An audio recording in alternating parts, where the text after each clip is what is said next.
హల్లెలూయా.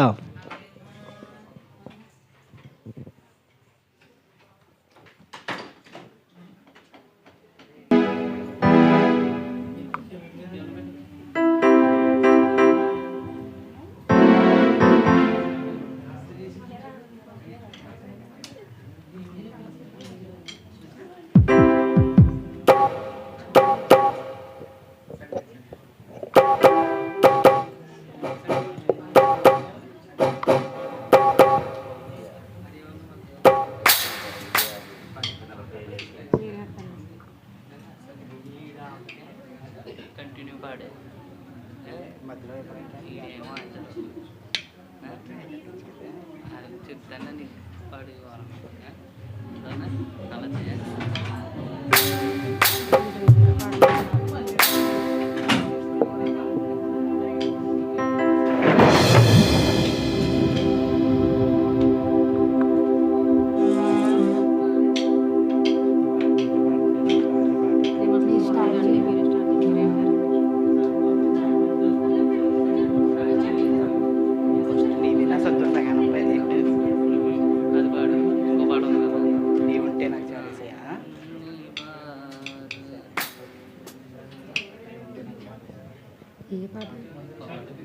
నీవు ఉంటే నాకు చాలు.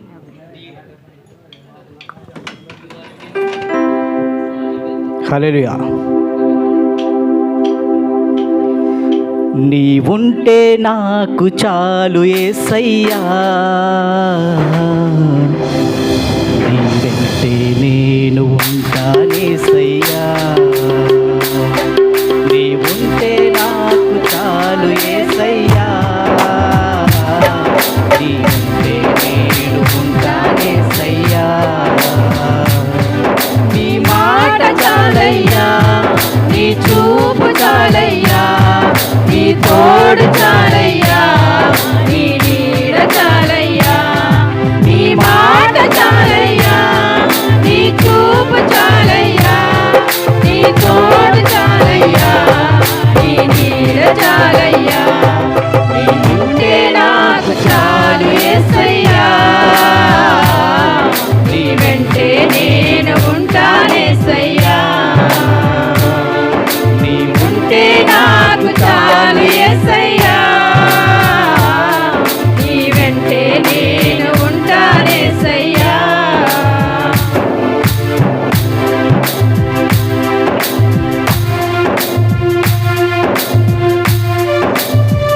ఎన్ని బాధలున్నను, ఇబ్బందులైనను, ఎంత కష్టమొచ్చినా నిష్ఠూరమైనను, ఎన్ని బాధలున్నను, ఇబ్బందులైనను,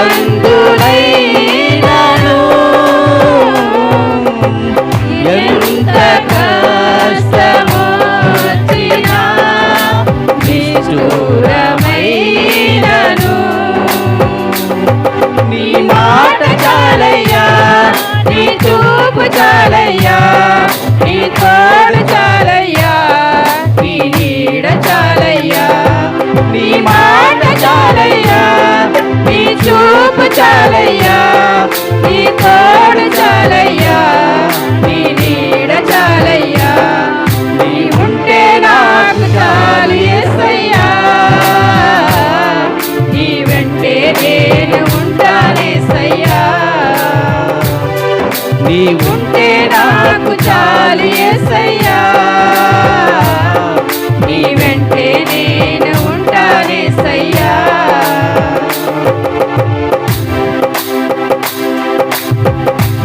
బ్రతుకునావా పగిలినా, కడలి పాలైనను, అలలు ముంచి వేసిన ఆశలు అనగారినా. బ్రతుకునావా పగిలినా, కడలి పాలైనను, అలలు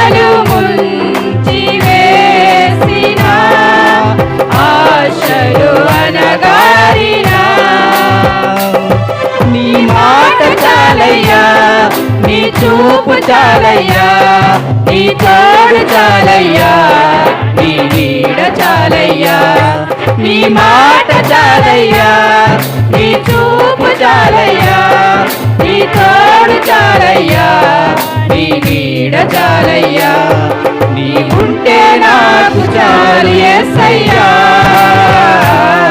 నీ వెంటే నేను ఉంటానేసయ్యా నీ ఉంటే నాకు చాలు యేసయ్యా నీ వెంటే నేను ఉంటానేసయ్యా ఆస్తులన్నీ పోయినా అనాథగా మిగిలినా ఆతులే విడనాడినా ఆరోగ్యం క్షీణించినా ఆస్తులన్నీ పోయినా అనాథగా మిగిలినా ఆతులే విడనాడినా ఆరోగ్యం క్షీణించినా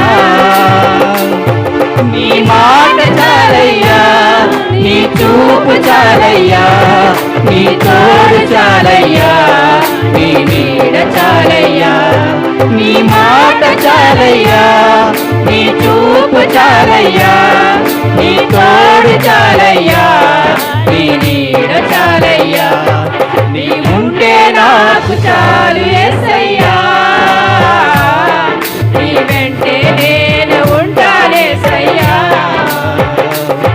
నీ ఉంటే నాకు చాలు యేసయ్యా నీ వెంటే నేను ఉంటానేసయ్యా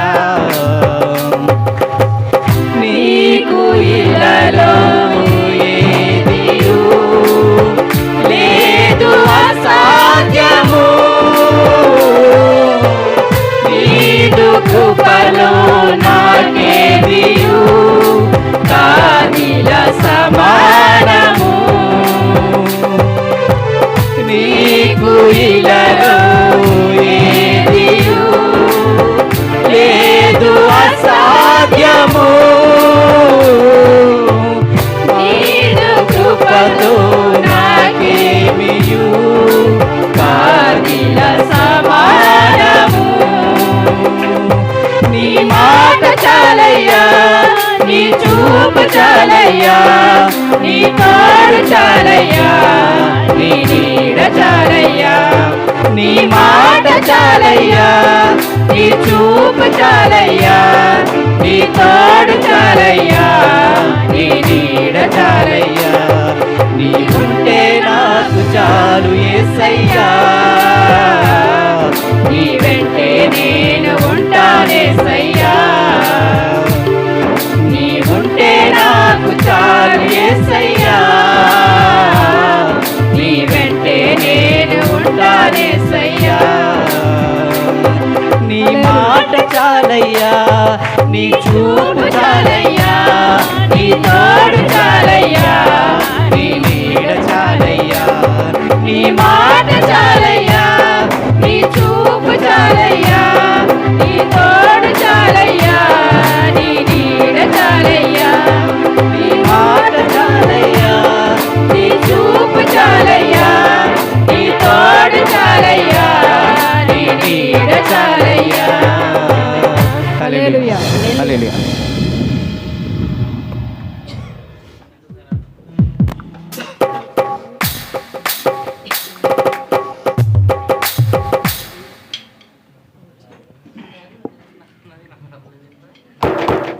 నీవేనా నా సంతోషగానము అని పాట పాడుకుంటూ దేవుని నామాన్ని మహిమపరుద్దాం. హల్లెలూయా.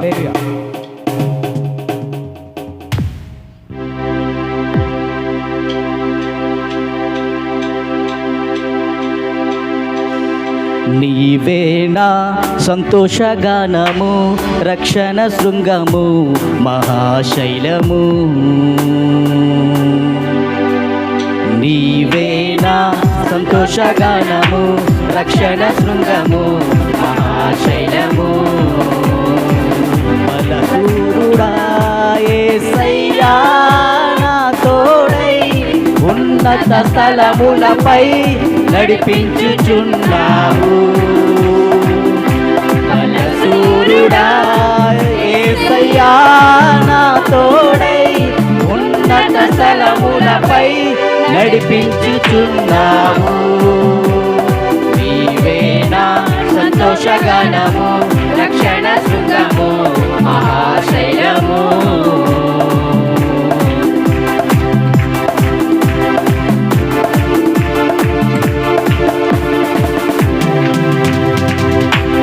త్యాగము ఎరుగని స్నేహమందు క్షేమము కరువై ఉండగా నిజ స్నేహితుడా ప్రాణము పెట్టి నీ ప్రేమతో నన్నాకర్షించినావు. త్యాగము ఎరుగని స్నేహమందు క్షేమము కరువై ఉండగా నిజ స్నేహితుడా ప్రాణము పెట్టి నీ ప్రేమతో నన్నాకర్షించినావు.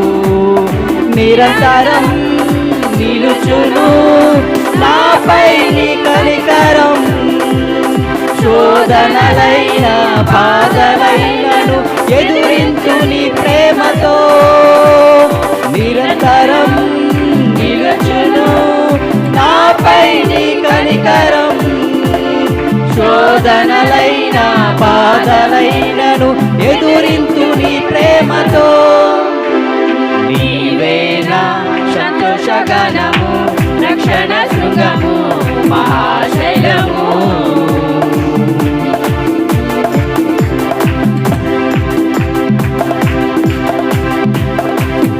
వేదన కలిగిన దేశమందు వేకువ వెలుగై నిలచినావు.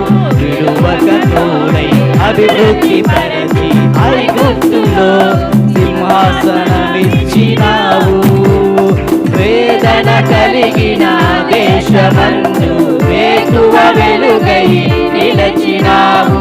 విడువక తోడై అభివృద్ధి పరచి ఐగుప్తులో సింహాసనమిచ్చినావు. మారదు ఎన్నడూ నీవిచ్చిన దర్శనం, అనుదినం అనుక్షణం నీతో నా జీవితం. మారదు ఎన్నడూ నీవిచ్చిన దర్శనం, అనుదినం అనుక్షణం నీతో నా జీవితం. నీవే నా సంతోషగానము, రక్షణ శృంగము, మహాశైలము.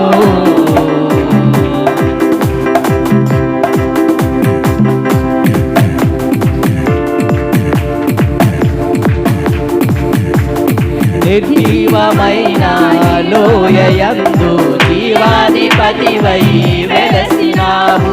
దీన శరీరం మహిమ శరీరముగా నీ వాక్కుతో మహాసైన్యముగా మార్చినావు. నిర్జీవమైన లోయయందు జీవాధిపతివై వెలసినావు. దీన శరీరం మహిమ శరీరముగా నీ వాక్కుతో మహాసైన్యముగా మార్చినావు. హల్లెలూయా హల్లెలూయా నీవే నా రాజువు. హోసన్నా హోసన్నా నీవే మహారాజువు. హల్లెలూయా హల్లెలూయా నీవే నా రాజువు. హోసన్నా హోసన్నా నీవే మహారాజువు. నీవే నా సంతోషగణము, రక్షణ శృంగము, మహాశైలము. నీవే నా సంతోషగణము, రక్షణ శృంగము, మహాశైలము. యేసయ్యా నా తోడై ఉన్నత స్థలములపై నడిపించుచున్నావు. బలశూరుడా యేసయ్యా నా తోడై ఉన్నత స్థలములపై నడిపించుచున్నావు. నీవే నా సంతోషగానము, రక్షణ శృంగము,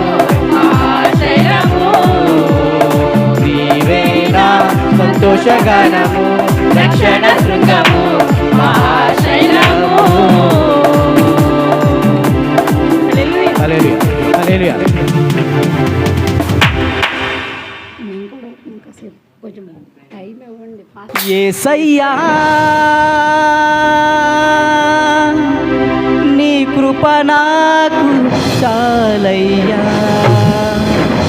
నీ కృప లేనిదే నేనుండలేనయ్యా,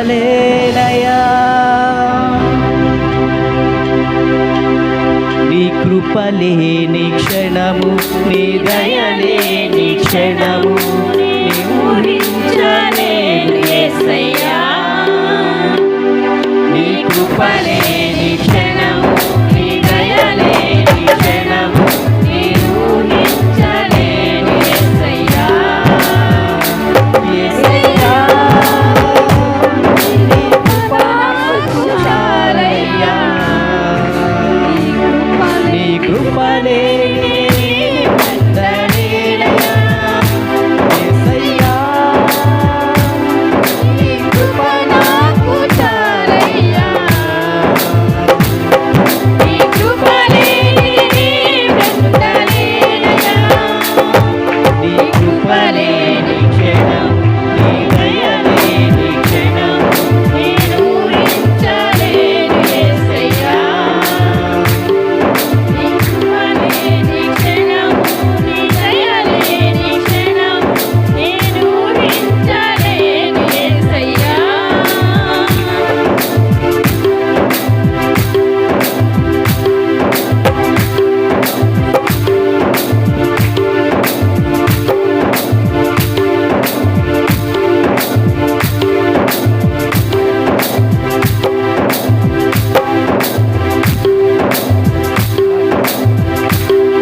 హల్లెలూయా.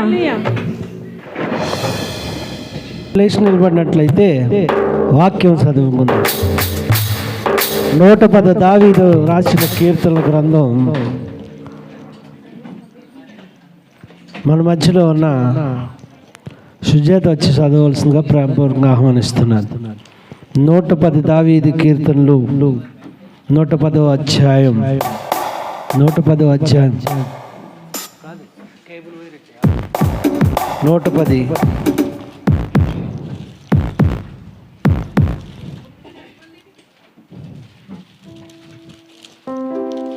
హల్లెలూయా.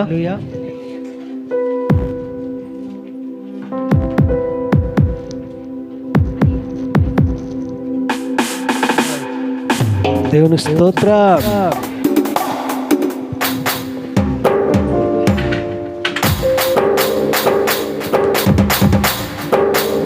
కీర్తన భాగము 110వ అధ్యాయం అండి.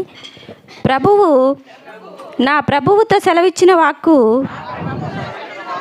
నేను నీ శత్రువులను నీ పాదములకు పీఠముగా చేయు వరకు నా కుడి పార్శ్వమున కూర్చుండుము. యెహోవా నీ పరిపాలన దండమును సియోనులో నుండి సాగజేయుచున్నాడు. నీ శత్రువుల మధ్యను నీవు పరిపాలన చేయుము. యుద్ధ సన్నాహ దినమున నీ ప్రజలు ఇష్టపూర్వకముగా వచ్చెదరు. నీ యవనస్తులలో శ్రేష్ఠులు పరిశుద్ధాలంకృతులై మంచు నీలే ఆరోదైనము గర్భములో నుండి నీ యొద్దకు వచ్చెదరు. మెల్కీసెదెకు క్రమము చెప్పున నీవు నిరంతరము యాజకుడివై ఉందువని యెహోవా ప్రమాణము చేసియున్నాడు. ఆయన మాట తప్పని వాడు. ప్రభువు నీ కుడి పార్శ్వమునందుండి తన కోపదినమున రాజులను నలుగుగొట్టును. అన్యజనులకు ఆయన తీర్పు తీర్చును. దేశము శవములతో నిండి ఉండును. విశాల దేశము మీది ప్రధానుని ఆయన నలుగుగొట్టును. మార్గమున ఏటి నీళ్లు పానము చేసి ఆయన తల ఎత్తును. కొద్ది వాక్యము దేవుడు దీవించునుగా. ఆమేన్. చదవని వాక్యం మనందరి హృదయంలో ఫలింపచేయునుగాక. అలాగే అందరూ కూడా బైబిల్ కింద పెట్టి ప్రభువుని స్తుతిద్దాం. హల్లెలూయా, హల్లెలూయా. మనకున్నది కొద్ది సమయమే.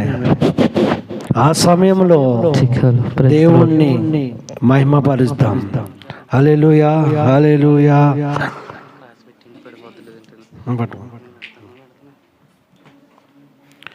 ప్రతి ఒక్కరు కూడా హృదయపూర్వకంగా ఆరాధన కళ్ళు మూసుకుని, ప్రభువా ఆశగా వచ్చానయ్యా, నన్ను మీరు బలపరచండి, బలపరచండి. ప్రతి ఒక్కరు స్తుతులు చెల్లిస్తూ ఎవరు కూడా మౌనంగా ఉండొద్దు, ఎవరు మౌనంగా ఉండొద్దు. అందరూ కూడా స్తుతులు చెల్లిస్తూ స్తుతులతో నింపబడాలి. సియోనులో నిన్ను చూడాలని ఆశగా ఉన్నాను నా యేసయ్యా. సియోనులో నిన్ను చూడాలని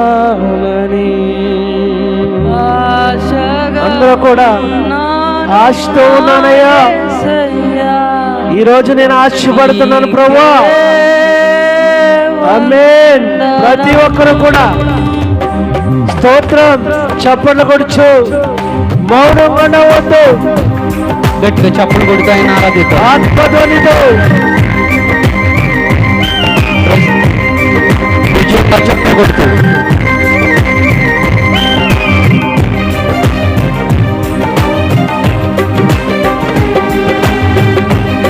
స్తోత్రం ప్రతి ఒక్కరు పరిశుద్ధాత్మ దేవుడు నజరేయుడా నా యేసయ్యా పక్కవాడిని మర్చిపో, ఎన్ని యుగాలకైనా శ్రమలు మర్చిపో, రాజదైవము శోధనలు జయించగలగాలి. నజరేయుడా నా యేసయ్యా ఎన్ని యుగాలకైనా ఎవరు మౌనములేదు, కన్నీటితో ఆరాధన చేయాలి. గలమెత్తి నీ కీర్తిని చాటుగా నజరేయుడా నా యేసయ్యా ప్రతి ఒక్కరికి హృదయపూర్వకంగా జీవిత చప్పలు కొడుతూ ఆయన ఆరాధిద్దాం. మహిమగల దేవుడు ఇంకా ఉచిత. ఓ దేవా నన్ను దర్శించు, నిపుణుడు మూసుకుపోయిన నా హృదయమును తెరిపించండి. ఇదిగో నాయనా శోధనలో ఉన్నాను. ఆకాశ గగనాలను నీ జనతో కొలచితి. మరొకసారి చెప్తాం. ఆకాశ గగనాలను నీ జనతో కొలచితివి. శూన్యములో ఈ భూమిని వేలాడదీసిన నా యేసయ్యా శూన్యములో ఈ భూమిని వేలాడదీసిన నా యేసయ్యా నీకే వందనం, నీకే వందనం, నీకే వందనం, నీకే వందనం. నజరేయుడా నా యేసయ్యా ఎన్ని యుగాలకైనా ఆరాధ్య దైవము నీవేనని గలమెత్తి నీ కీర్తిని చాటేదా నజరేయుడా నా యేసయ్యా. ఈరోజు ప్రభువును నువ్వు చూడాలనుకుంటే, ఆయనతో నువ్వు మాట్లాడాలనుకుంటే నీ హృదయాన్ని దేవుడు తెరవబోచున్నాడు. ఇదిగో నీ హృదయంలో భారాన్ని ఆయన తొలగించబోతున్నాడు. పరిశుద్ధాత్మ దేవుడు ఈరోజు నీతో మాట్లాడడానికి ఇష్టపడుతున్నాడు. ఆయన ప్రతి ఒక్కరిని దర్శించాలి. ఆయన సిద్ధముగా ఉన్నాడు. మర్చిపో, నీ శోధనాన్ని మర్చిపో, నీ సమస్యలన్నీ మర్చిపో. ప్రభు సన్నిధిలో ఆత్మకు వెలిగింపబడి స్తోత్రమేసయ్యా, స్తోత్రం. ఇంకా వచ్చి సముద్రాలకు నీవే ఎల్లలు వేసిదివి. మరొకసారి చెప్తాం. ఆగాధ సముద్రాలకు నీవే ఎల్లలు వేసిదివి. జనములలో బడినే వెళ్ళినా నన్నేమి చేయవు నా యేసయ్యా. జనములలో బడినే వెళ్ళినా నన్నేమి చేయవు నా యేసయ్యా. నీకే వందనం, నీకే వందనం, నీకే వందనం, నీకే వందనం. నజరేయుడా ఎన్ని యుగాలకైనా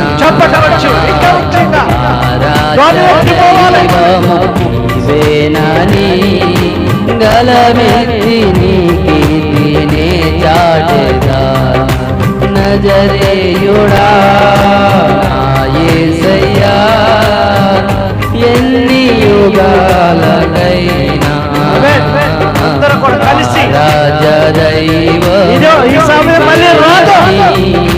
గలమెత్తి నీ కీర్తిని చాటెగా నజరేయుడా నా యేసయ్యా. అయ్యా ఎన్నో రోజుల నుంచి నీతో మాట్లాడాలనుకున్నాను, నాది స్వరము ఆగిపోయి ఈరోజు మాట్లాడాలనుకున్నాను. ప్రతి ఒక్కరు కూడా మౌనముండదు. ఇదే నీకు మంచి సమయం.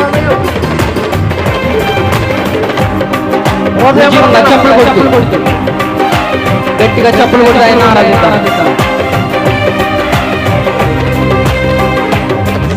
సియోను శిఖరాంగ్రము నీ సింహాసనమాయనే. సియోను శిఖరాంగ్రము నీ సింహాసనమాయనే.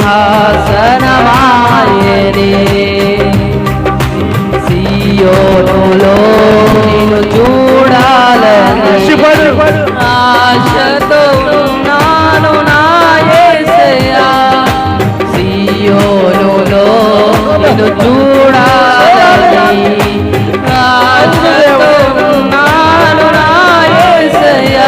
నీకే వందనం, నీకే వందనం, నీకే వందనం, నీకే వందనం. గట్టిగా చప్పులు కొడుతూ నీకే వందనం, నీకే వందనం, నీకే వందనం, నీకే వందనం.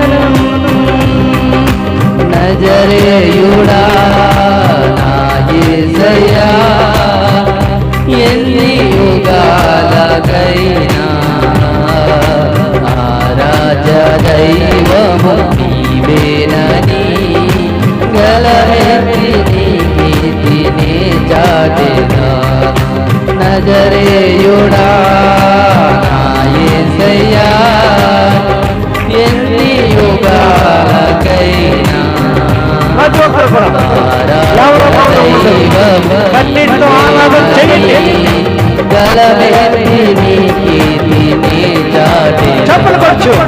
నజరేయుడా నా యేసయ్యా ఎన్ని యుగాలకైనా ఆరాధ్య దైవము నీవేనని గలమెత్తి నీ కీర్తిని చాటెగా నజరేయుడా నా యేసయ్యా. ఆకాశ గగనాలను నీ జేనతో కొలచితివి. మరొకసారి చెప్తాం. ఆకాశ గగనాలను నీ జేనతో కొలచితివి. సూర్యము భూమిపై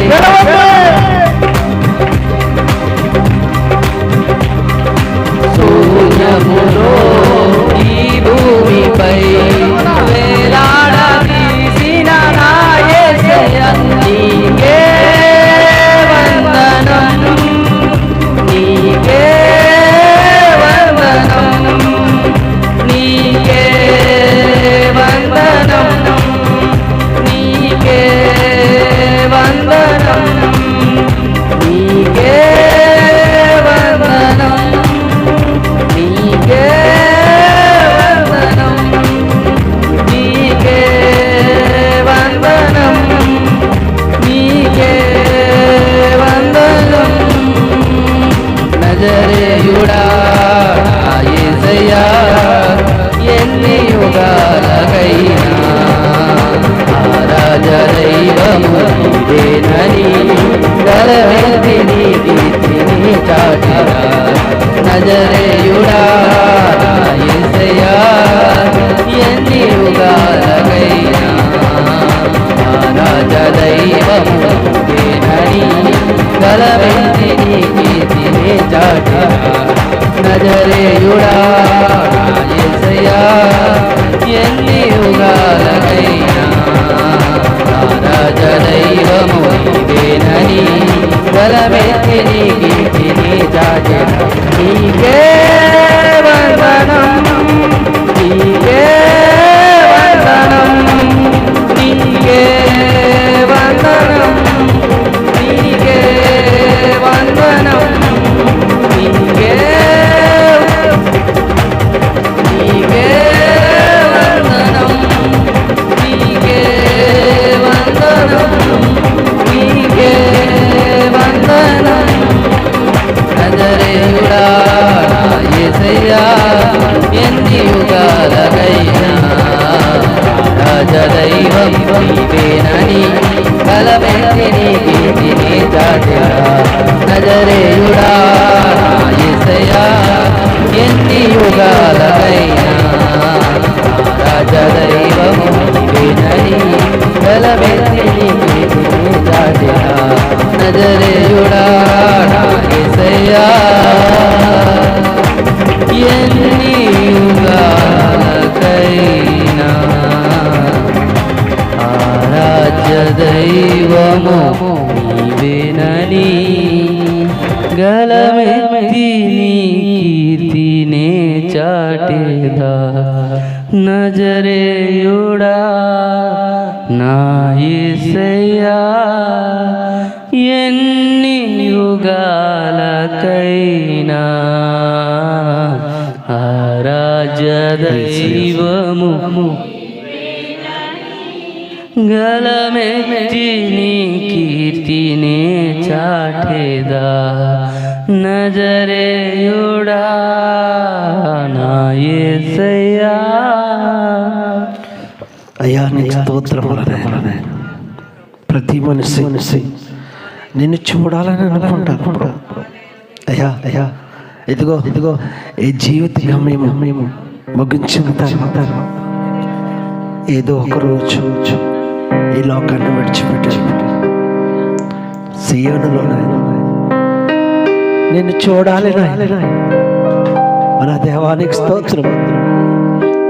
సీయోనులో నిన్ను చూడాలంటే ఈ లోకంలో నాయన వ్యర్థమైన ఆలోచనలు కలిగి ఉండకూడదని ఈ వాక్యం చదివిస్తాను. ఎన్నో సమస్యలు మా మీద వచ్చి పడ్డప్పుడు, ఎన్నో శోధనలు వచ్చి పడ్డప్పుడు మీరే కదా నాయన బ్రతికించారు. మీరే కదా నాయన మాకు తోడై ఉన్నారు. ఈ ఉదయకాల సమయంలో నీ బిడ్డలందరినీ మీరు దర్శించండి, నీ వెలుగుతో నింపండి నాయన. అయానికి స్తోత్రం. ఈ పరిచర్లు ఎంతమంది అయితే పని చేస్తున్నారు, చేసిన వారు చేయని వారు మీరు బహుగా దీవించండి. నీ ఘనమైన శ్రేష్టమైన నామానికి స్తుతులు చెల్లిస్తూ యేసు క్రీస్తు నామములో ఆరాధన సమర్పించుకుంటున్నాం తండ్రి. ఆమేన్. అందరూ అలాగే కూర్చున్నట్లయితే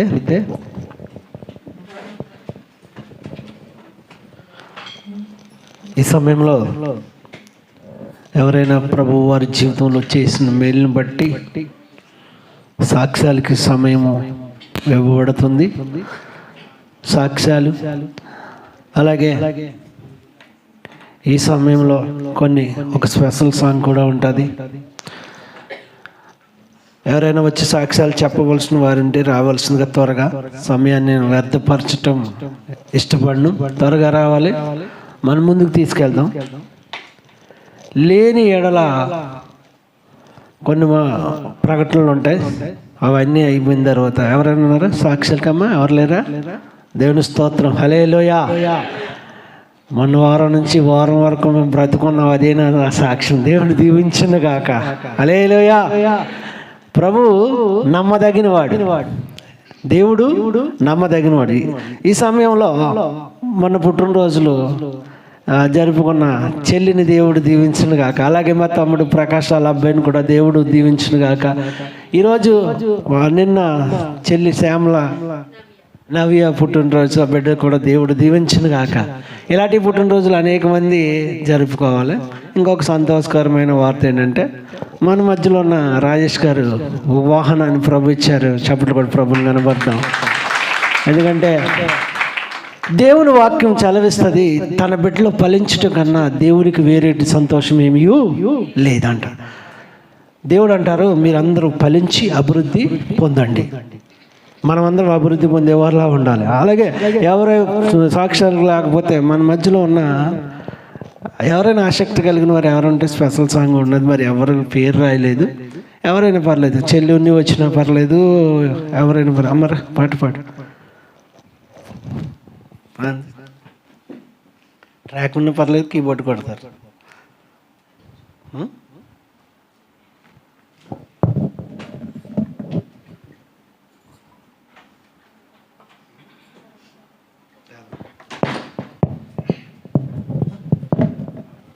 పురుషుల్లో నుంచి మన మధ్యలో ఉన్న తమ్ముడు గంగాధర్ వచ్చి పాడవలసిందిగా ఆహ్వానిస్తాం.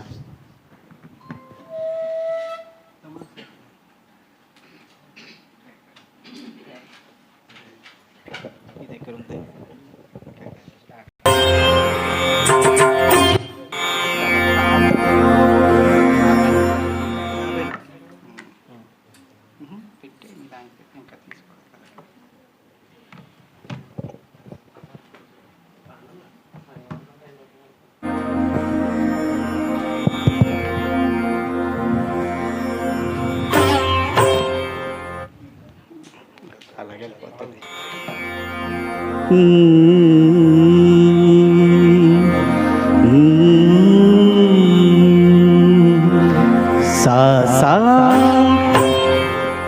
దని సా మదని సా గమదని సా సా గమదని సా నిసగ సగమదని దని సా నిసగ సగమదని సా దని సా దని సా మగ సా.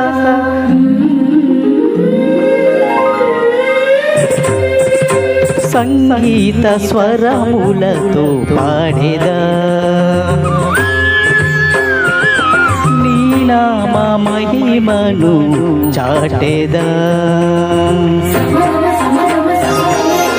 సంగీత స్వరములతో పాడేదా నీ నామ మహిమను చాటేదా. హల్లెలూయా హల్లెలూయా హల్లెలూయా హల్లెలూయా. నా రాగమా నా తానమా నా గీతమా నా సంగీతమా సంగీత స్వరములతో పాడేదా నీ నామ మహిమను చాటేదా నీ నామ మహిమను చాటేదా.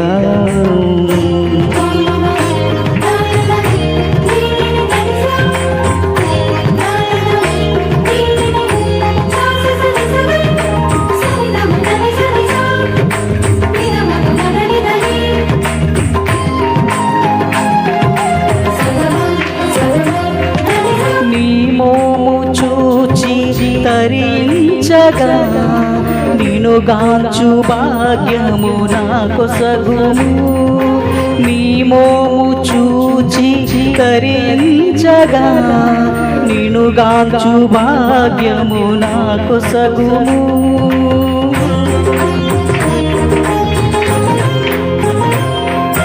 నీ కృపను పొంది నిన్ను చేరగా నా జీవితమును సరిచేయుము.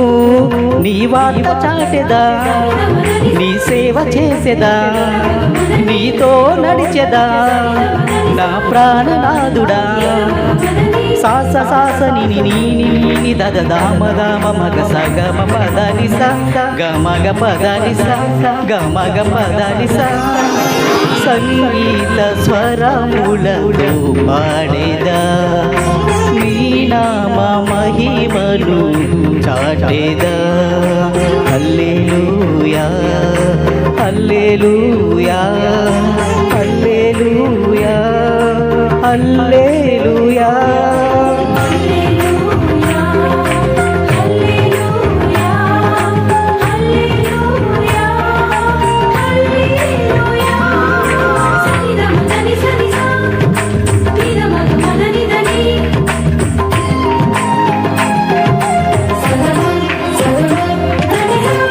పాట పాడి పులకించగా నా స్వరమును నీవు సరిచేయుము.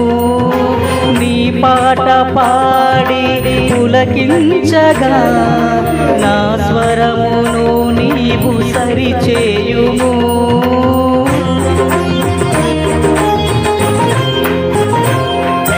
ప్రతి సమయమందు స్తుతించగా నా ఆత్మలో నీవు వసింపుము. నీ ప్రేమ చాటెదా, నీ స్తుతిని పాడెదా, నీ కృపని పొగెడదా నా ప్రాణనాథుడా. సాస సాసని నీ గమదాద దాద మగ గమగ పదని సా గమగ పదని సా గమగ పదని సా. సంగీత స్వరములతో పాడేదా, నీ నామ మహిమను చాటేదా. హల్లెలూయా హల్లెలూయా హల్లెలూయా హల్లెలూయా. నా రాగమా నా తాళమా నా గీతమా నా సంగీతమా సంగీత స్వరములతో పాడేదా, నీ నామ మహిమను చాటేదా. సంగీత స్వరములతో పాడేదా, నీ నామ మహిమను చాటేదా. హల్లెలూయా హల్లెలూయా హల్లెలూయా హల్లెలూయా. పెట్టుకోదా ఘనంగా బాగా పాడాడు తమ్ముడు. పొద్దున్నే ట్రాక్ పంపిస్తే ఇదెటర్ బాబు సంగీత బలాలనుకుంటున్నాడు అనుకుంటున్నాను. దేవుని స్తోత్రం. దేవుడు నిన్ను బలపరిచిన కాక తమ్ముడు. ఇంకా అనేక మంది బిడ్డలు మంచి పాటలు పాడి ప్రభుని స్తుతించాలి. ఈరోజు ట్రాన్స్పోర్ట్ ఇచ్చిన సోదరులు రాజేష్ గారిని, అలాగే గిరిని, మన మధ్యలో ఉన్న శంకర్ గారిని, ఇంకా రాజ్ కుమార్ గారిని, అలాగే నన్ను, సిరాజ్ని, విజయబాబుని ట్రాన్స్పోర్ట్లో దేవుడు బహుగా వాడుకొనిన గాక. ఈ పరిచర్య ఇది మొదటగా మనం ఒక విషయం తెలుసుకోవాలి. ఇది మన అందరిది. దేవుని స్తోత్రం చెప్పండి. దీనికి అందరము మన బాధ్యత తీసుకోవాలి. ట్రాన్స్పోర్ట్ చేసే వాళ్ళు ట్రాన్స్పోర్టు, వంటలు ఉండేవాళ్ళు వంటలు. అయితే ఇంకొక విషయం ఏంటంటే, యాక్చువల్గా భోజనాలు ఉండి ఇప్పుడు ఉన్న పరిస్థితులను బట్టి కొంచెం ఇబ్బందులుగా భోజనాలు ఆఫ్ చేసాం. మొదటి వారంలో భోజనాలు ఉంటాయి. ఒకవేళ ఎవరైనా పెట్టుకోవాలంటే మాకు చెప్తే మొదటి వారంలో మేము భోజనాలు, ప్రతి నెలలో మొదటి వారం భోజనాలు ఉంటాయి. ఈ వారం వచ్చే వారం మొదటి వారంలో భోజనాలు ఉంటాయి. ఒకవేళ ఎవరైనా పుట్టినరోజులు, పెళ్లి రోజులు అలాంటివి ఉంటే మొదటి వారంలో సిద్ధపాటు అవ్వాల్సిందిగా ప్రేమపూర్వకం మీ అందరికీ మనం చేసుకుంటున్నాం. దేవుని స్తోత్రం చెప్తామా. ఇవి ఈ వారం చేసిన పనులు ఇవన్నిటిని దేవుడు దీవించి ప్రతి ఒక్కరికి ఆశీర్వాదము, శాశ్వత జీవం ఇచ్చిన గాక. మన మధ్యలో ఉన్న రాజ్కుమార్ గారు వచ్చి ప్రార్థన చేసిన తర్వాత వాక్యానికి నేను సమయం ఇవ్వటం జరుగుతుంది. అందరూ శ్రద్ధగా రండి. మొబైల్ ఏమైనా సైలెంట్లో పెట్టుకోవాలంటే పెట్టేసుకోండి. ఫోన్లో రింగ్ అవడం అంత మంచిది కాదు. రావాలండి అయ్యారు.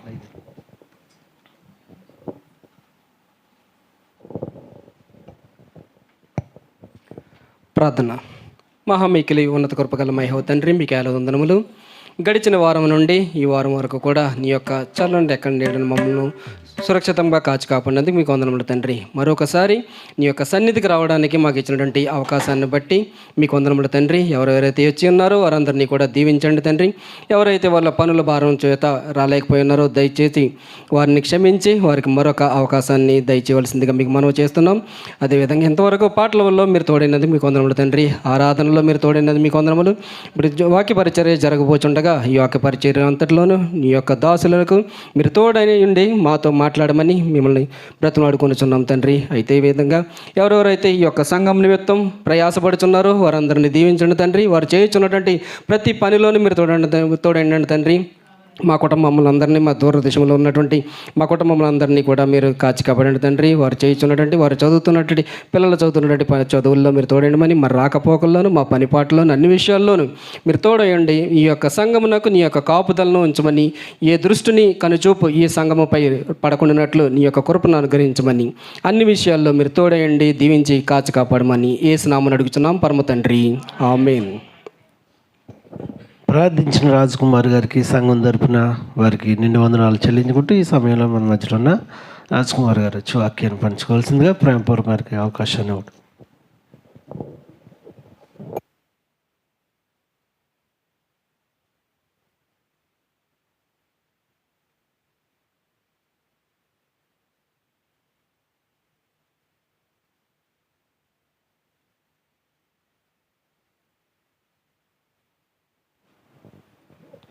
హల్లెలూయా.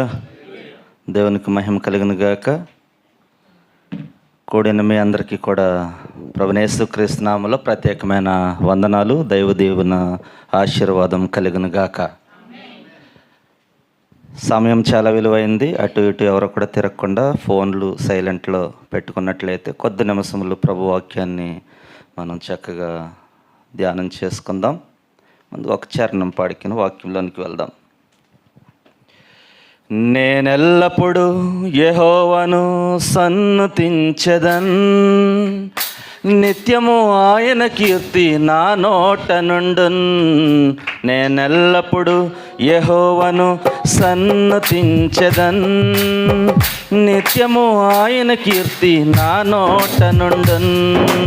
అంతా నా మేలుకే ఆరాధన యేసుకే, అంతా నా మంచికే. తన చిత్తమునకు తల వంచితే, తన చిత్తమునకు తల వంచితే ఆరాధనాపను స్తుతించుట మానను, ఆరాధనాపను స్తుతించుట మానను, స్తుతించుట మానను.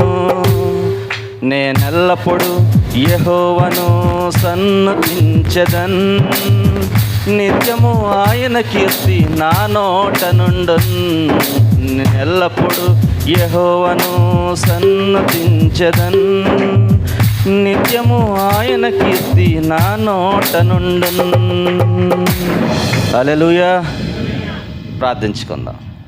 మహోన్నతుడా, మహాగణుడా, సర్వసృష్టికి కారణభూతుడా ఆయన మా దేవా, నీకు స్తోత్రాలు. ఈ ఉదయకాల సమయంలో ఇంతవరకు ప్రారంభం నుంచి నేను పాటల ద్వారా ఇంతవరకు నిన్ను స్తుతించి ఆరాధించినందుకు నేను కృతజ్ఞతాస్తుతులు చెల్లిస్తూ ఉన్నాం. ఈ సమయంలో కొద్ది నిమిషములు వాక్యాన్ని ధ్యానిస్తూ ఉండగా ప్రతి ఒక్కరితో మీరు మాట్లాడండి. వాక్యాన్ని బట్టి వాక్యానుసారంగా జీవించి నేను వారి హృదయాలు మనసులో మార్చుకుని నీలో ఫలించే కృపను దయచేయమని యేసు నామములో ప్రార్థిస్తున్నాం తండ్రి. ఆమెన్. హల్లెలూయా.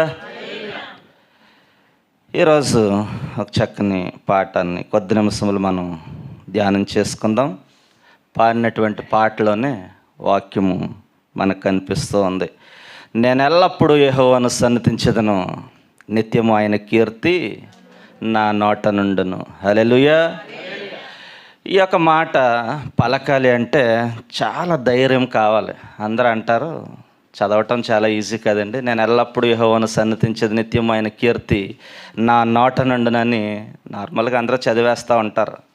కానీ ఈ మాట పలకాలి అంటే చాలా ధైర్యం కావాలి. నేను ఎల్లప్పుడూ యెహోవాను సన్నిధించేది, నిత్యం ఆయన కీర్తి నా నోట నుండును అనే మాటని మనం పలకాలి అంటే దాంట్లో ఉన్నటువంటి భావాన్ని మనం గ్రహించే వారంగా ఉండాలి. హల్లెలూయా. 34వ దావీదు కీర్తన మొదటి వాక్యాన్ని మనం చదువుకుందాం. 34వ దావీదు కీర్తన మొదటి వాక్యము. నేను ఎల్లప్పుడూ యెహోవాను సన్నిధించెదను, నిత్యము ఆయన కీర్తి నా నోట నుండెను. హల్లెలూయా. నేనెల్లప్పుడూ యెహోవాను సన్నిధించెదను, నిత్యము ఆయన కీర్తి నా నోట నుండెను అని ఎవరు పలుకుతూ ఉన్నారండి? భక్తుడైనటువంటి దావీదు పలుకుతూ ఉన్నాడు. ఏ స్థితిలో ఉండి దావీదు పలుకుతూ ఉన్నాడు? మాట్లాడాలి. ఆయన ఏ స్థితిలో ఉండి పలుకుతూ ఉన్నాడండి మాటని? ఒక మహారాజు అయ్యుండి పలుకుతూ ఉన్నటువంటి మాట, నేను ఎల్లప్పుడూ యెహోవాను సన్నతించెదను, నిత్యము ఆయన కీర్తి నా నోట నుండెను. హల్లెలూయా. ఒక మహారాజు అయ్యుండి నేను ఎల్లప్పుడూ యెహోవాను సన్నతించెదను అని పలకాలంటే ఎంత ధైర్యం కావాలండి. ఒక మహారాజు, ఇప్పుడు ఒక మహారాజు అంటే ఒక దేశాన్ని పరిపాలిస్తున్నటువంటి నాయకుడు. సరే, మన ఇండియా దేశానికి వస్తే మన పిఎం ప్రధానమంత్రి మోడీ గారు ఉన్నారు. ఏమండి, ఆయన ఉదయం లెగిసినప్పటి నుంచి రాత్రి పడుకునే వరకు ఆయన ఎన్ని కార్యక్రమాలకు వెళ్ళాలి, ఎన్ని పనులు చేయాలి, ఎన్ని అభివృద్ధి పనులు చేయాలి, లేకపోతే ఎన్ని శంకుస్థాపనలు చేయాలి, ఎన్ని బటన్లు నొక్కాలి, ఎన్ని పనులు ఉంటాయండి ఆయనకి. ఒక ఇండియా దేశాన్ని పరిపాలిస్తున్నటువంటి ప్రధానమంత్రికి ఎన్ని పనులు ఉన్నాయో ఒకసారి ఆలోచించండి. అంటే ఆయనకి సమయం కుదురుతుందంటారా? కానీ దావీదు ఒక మహారాజు, ఒక దేశానికి నాయకుడు అయి ఉండి పలుకుతున్నటువంటి మాట, నేను ఎల్లప్పుడూ యెహోవాను సన్నతించెదను, నిత్యము ఆయన కీర్తి నా నోట నుండెను. హల్లెలూయా. నేను ఎల్లప్పుడూ స్తుతిస్తానంటున్నాడు. సమయం అనక అసమయం అనక, సమయం ఉన్నా లేకపోయినా నేను ఎల్లప్పుడూ నిన్నే స్తుతిస్తానంటున్నాడు ఆయన.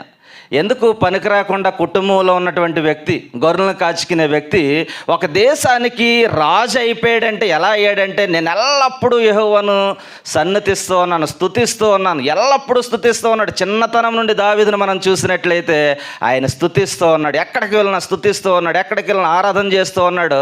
కనుక ఆయన ఒక దేశానికి మహారాజుగా నియమించబడ్డాడు. హల్లెలూయా.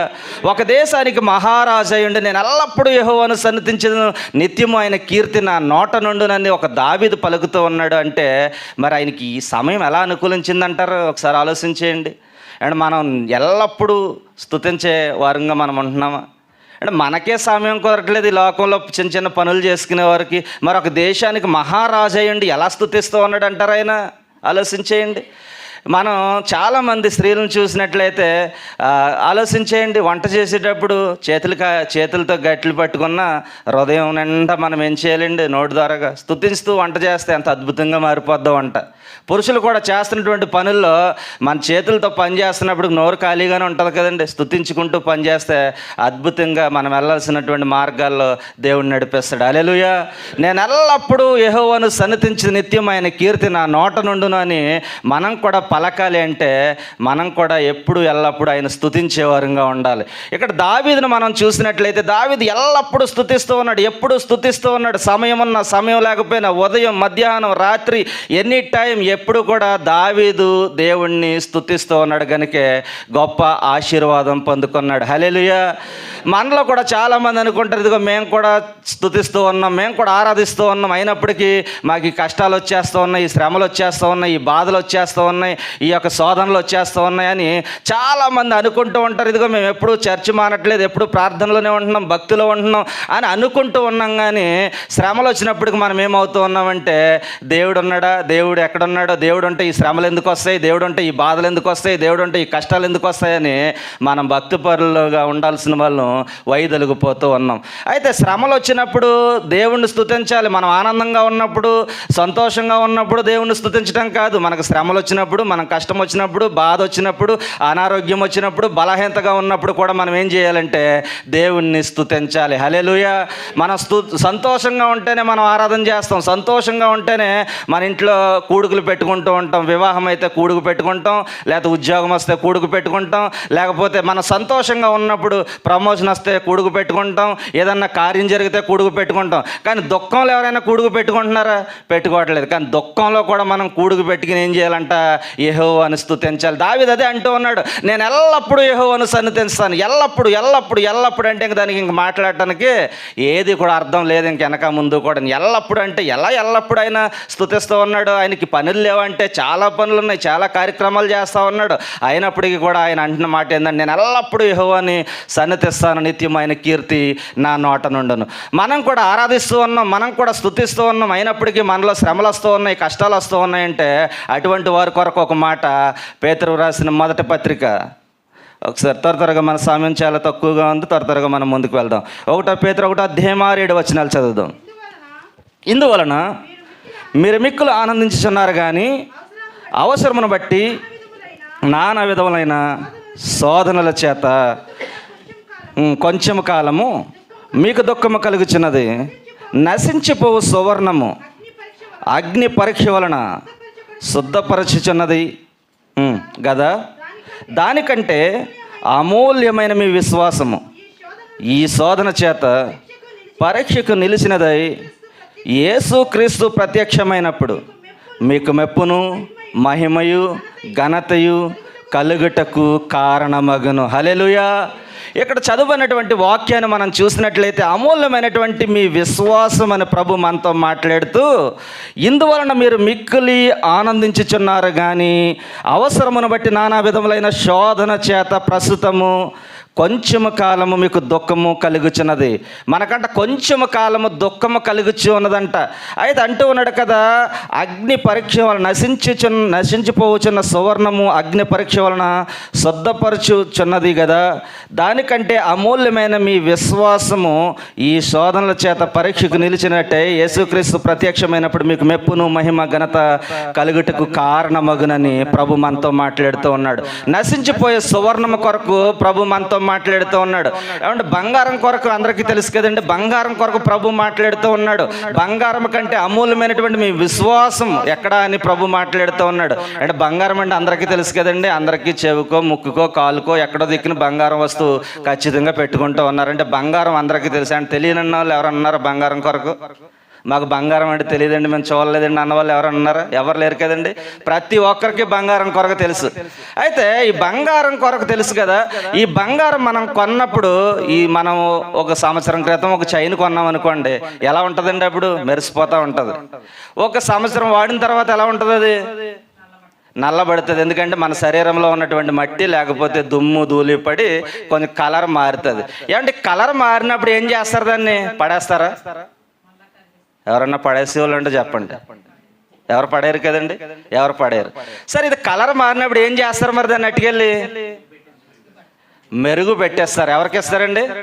కాంశాలకి ఇచ్చి మెరుగు పెట్టేస్తారు. అండ్ ఇది ఖత్తర్లో వీళ్ళు కొన్నారు బంగారం, చాలా రేట్ ఎట్టు కొన్నారని కంసాలుడు ఏమన్నా అత్తరెట్టు దూదెట్టి రాస్తాడండి దాన్ని మెరుగుపరచడానికి. ఏం చేస్తాడండి? కంసాలు అగ్నిలో వేసి కాలిస్తాడు. ఒకవేళ ఈ బంగారానికి మాటలు వచ్చింది అనుకోండి, ఏవయ్యా కంసాలి, నేను ఎంత రేటో తెలుసా, ఎంత విలువైందనో తెలుసా, రాజుల సహితం నన్ను ఎత్తి మీద ఎట్టుకుని పూజిస్తూ ఉంటారు, ఏంటి నన్ను నువ్వు అగ్నిలో పడి వేసి కాలుస్తావు అన్నావా, నన్ను కాల్చడానికి వీలు లేదని ఒకవేళ కంసాల చేతిలో నుంచి తప్పించుకుని బయటపడితే ఎలా ఉంటుందండి దాని పరిస్థితి? అధికమైన మెరుపులోకి వస్తుందా? రాదా? రాదు.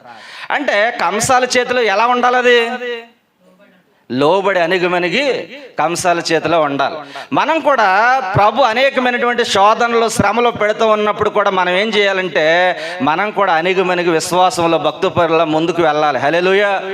మనం ఎప్పుడైతే అణిగిమణిగి భయభక్తులు కలిగి దేవునిలో మనం ముందుకు కొనసాగుతూ ఉంటామో, మనం కూడా ఏమవుతామంటే అధికమైనటువంటి క్రీస్తు ప్రత్యక్షమైనప్పుడు అధికమైనటువంటి మెప్పు ఘనతలోకి మనం కూడా వెళ్తామని వాక్యం సెలవిస్తూ ఉంది. హల్లెలూయా.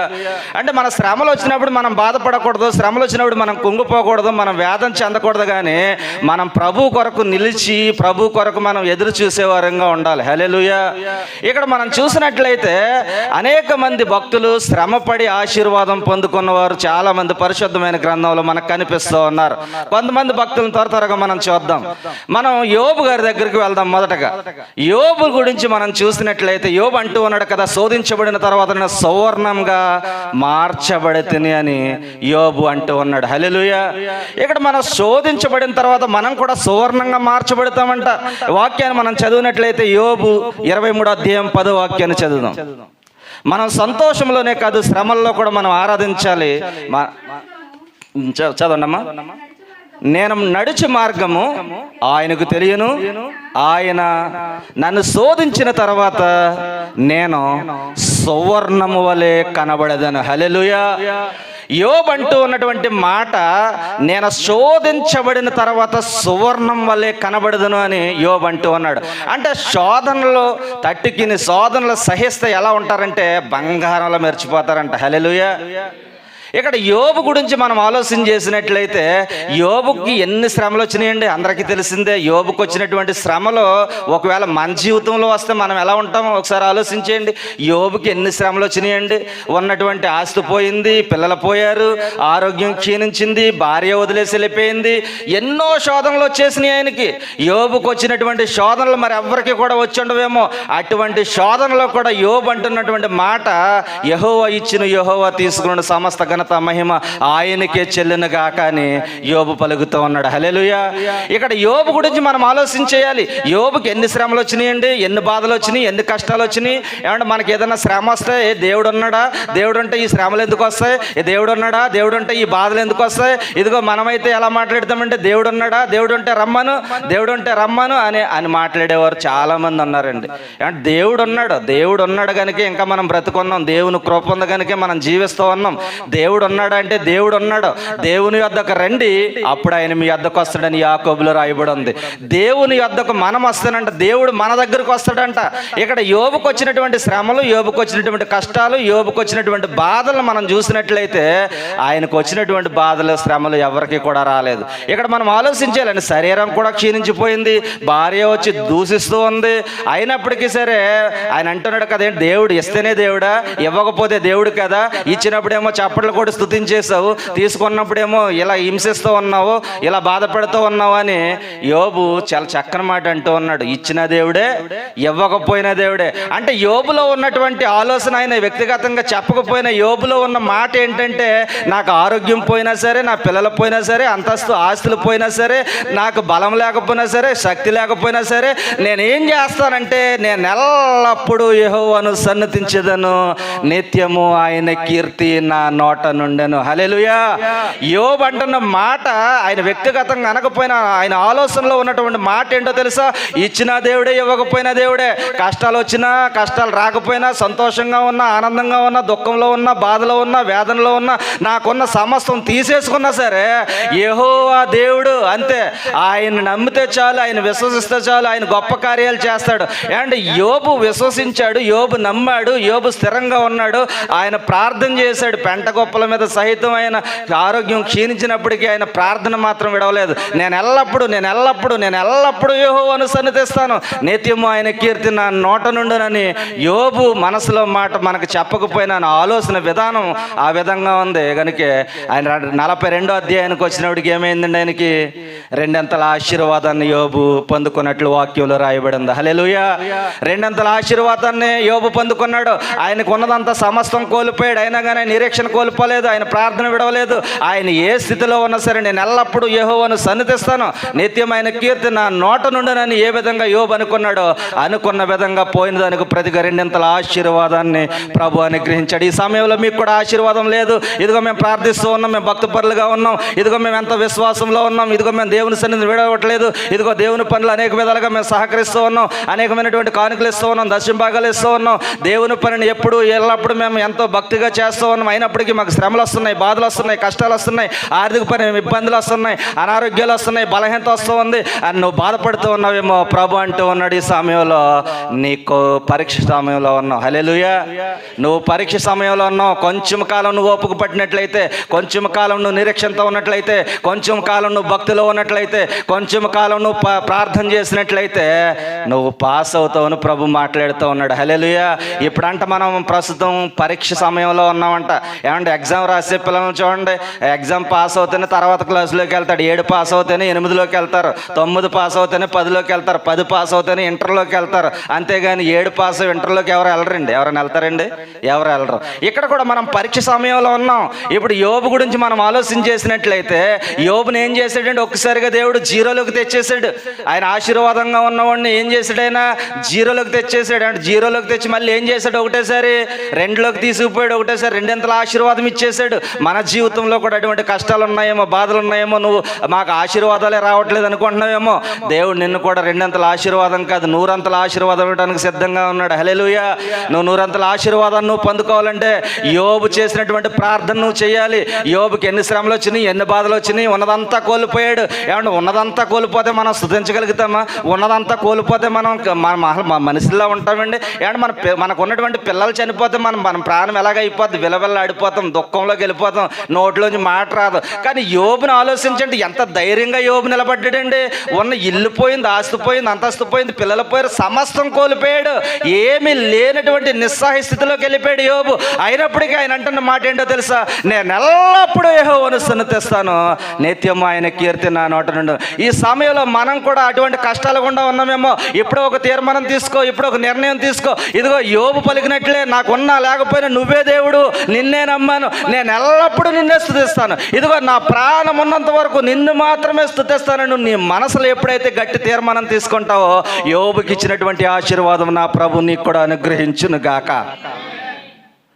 సర్వము పోయిన శరీరము కుల్లిన నాన్న వాళ్ళే వెలివేసిన, సర్వము పోయిన శరీరము కుల్లిన నాన్న వాళ్ళే వెలివేసిన, ఇదిగో నేను ఉన్నానయ్యా, ఇదిగో నేను ఉన్నానయ్యా, దయతో నన్ను గయకొనమయ్యా నా యేసయ్యా.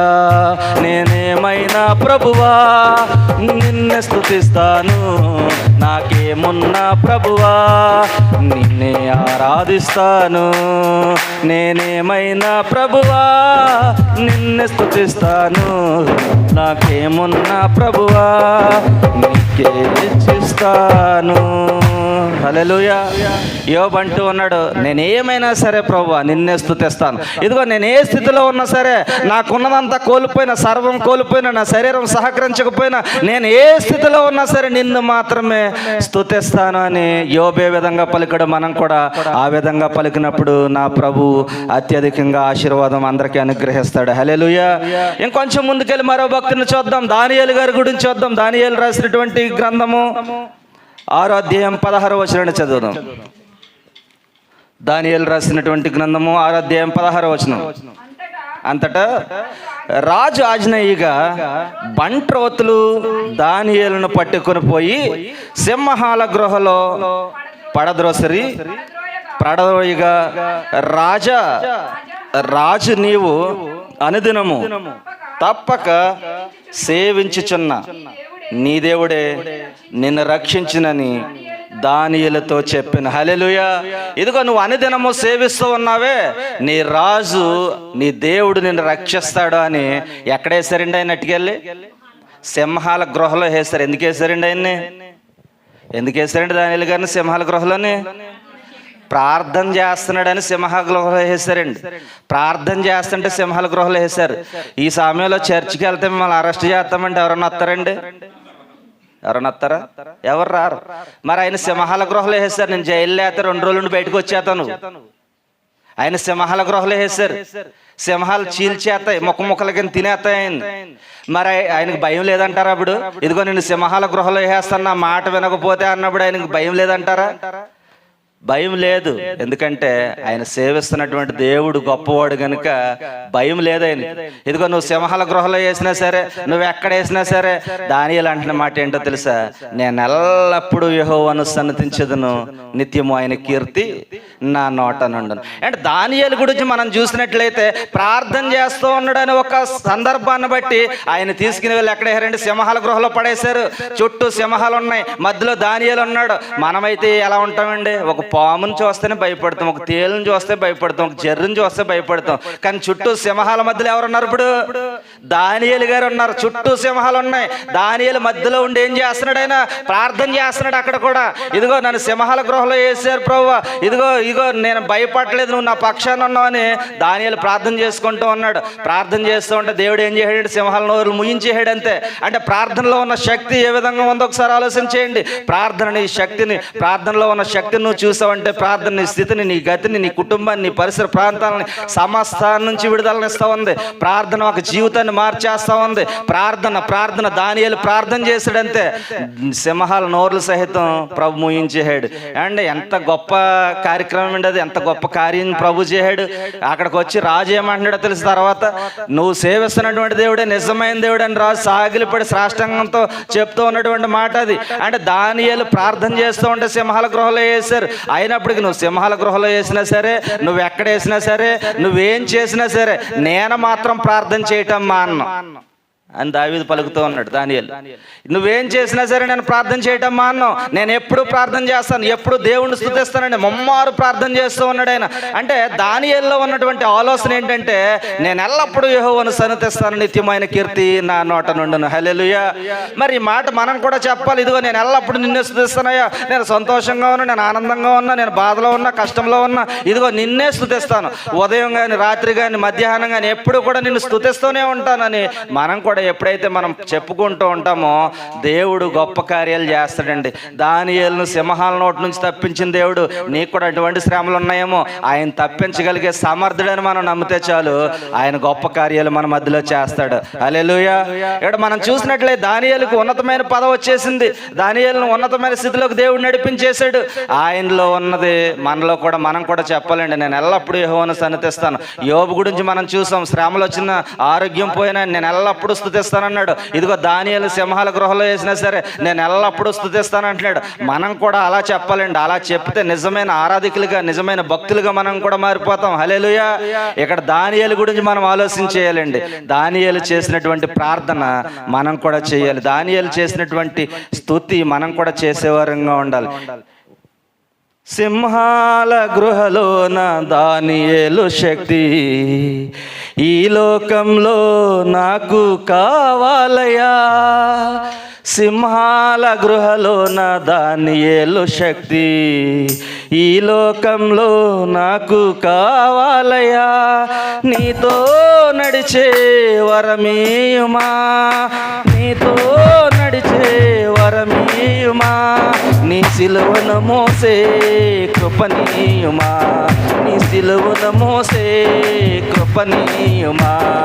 ప్రార్థనా శక్తి నాకు కావాలయా, నీ పరలోక అనుభూతి కావాలయా. ప్రార్థనా శక్తి నాకు కావాలయా, నీ పరలోక అనుభూతి కావాలయా. యేసయ్యా కావాలయ్యా, ఆత్మ అభిషేకం కావాలయ్యా. యేసయ్యా కావాలయ్యా, ఆత్మ అభిషేకం కావాలయ్యా. ప్రార్థనా శక్తి మాకు కావాలయ్యా, ఈ పరలోక దర్శనం కావాలయ్యా. దానియేలు అంటూ ఉన్నాడు కదా, ఇదిగో నన్ను ఎక్కడికి వేసినా సరే, ఏం చేసినా సరే, నేను ఎల్లప్పుడూ యెహోవాను సన్నిధిస్తాను, నిత్యమైన కీర్తి నా నోట నుండును. అంటే దానియేలు ఏం చేశాడంటే ప్రార్థన చేశాడు. ప్రార్థన మనం కూడా చేసినట్లయితే, మనం ఉదయం ప్రార్థనతో ప్రారంభించాలి, రాత్రి ప్రార్థనతో మన జీవిత దినచర్యను మనం ముగించాలి. ఎప్పుడైతే మనం ప్రార్థనలో నిలకడగా ఉంటామో, ప్రార్థనలో పట్టుదల కలిగి మనం ఉంటామో, ఆ ప్రార్థన మన స్థితిగతులని మార్చివేస్తూ ఉంది. హల్లెలూయా. అంత మాత్రమే కాదు, కొంచెం ముందుకెళ్ళి మరో ముగ్గురు భక్తులను చూద్దాం.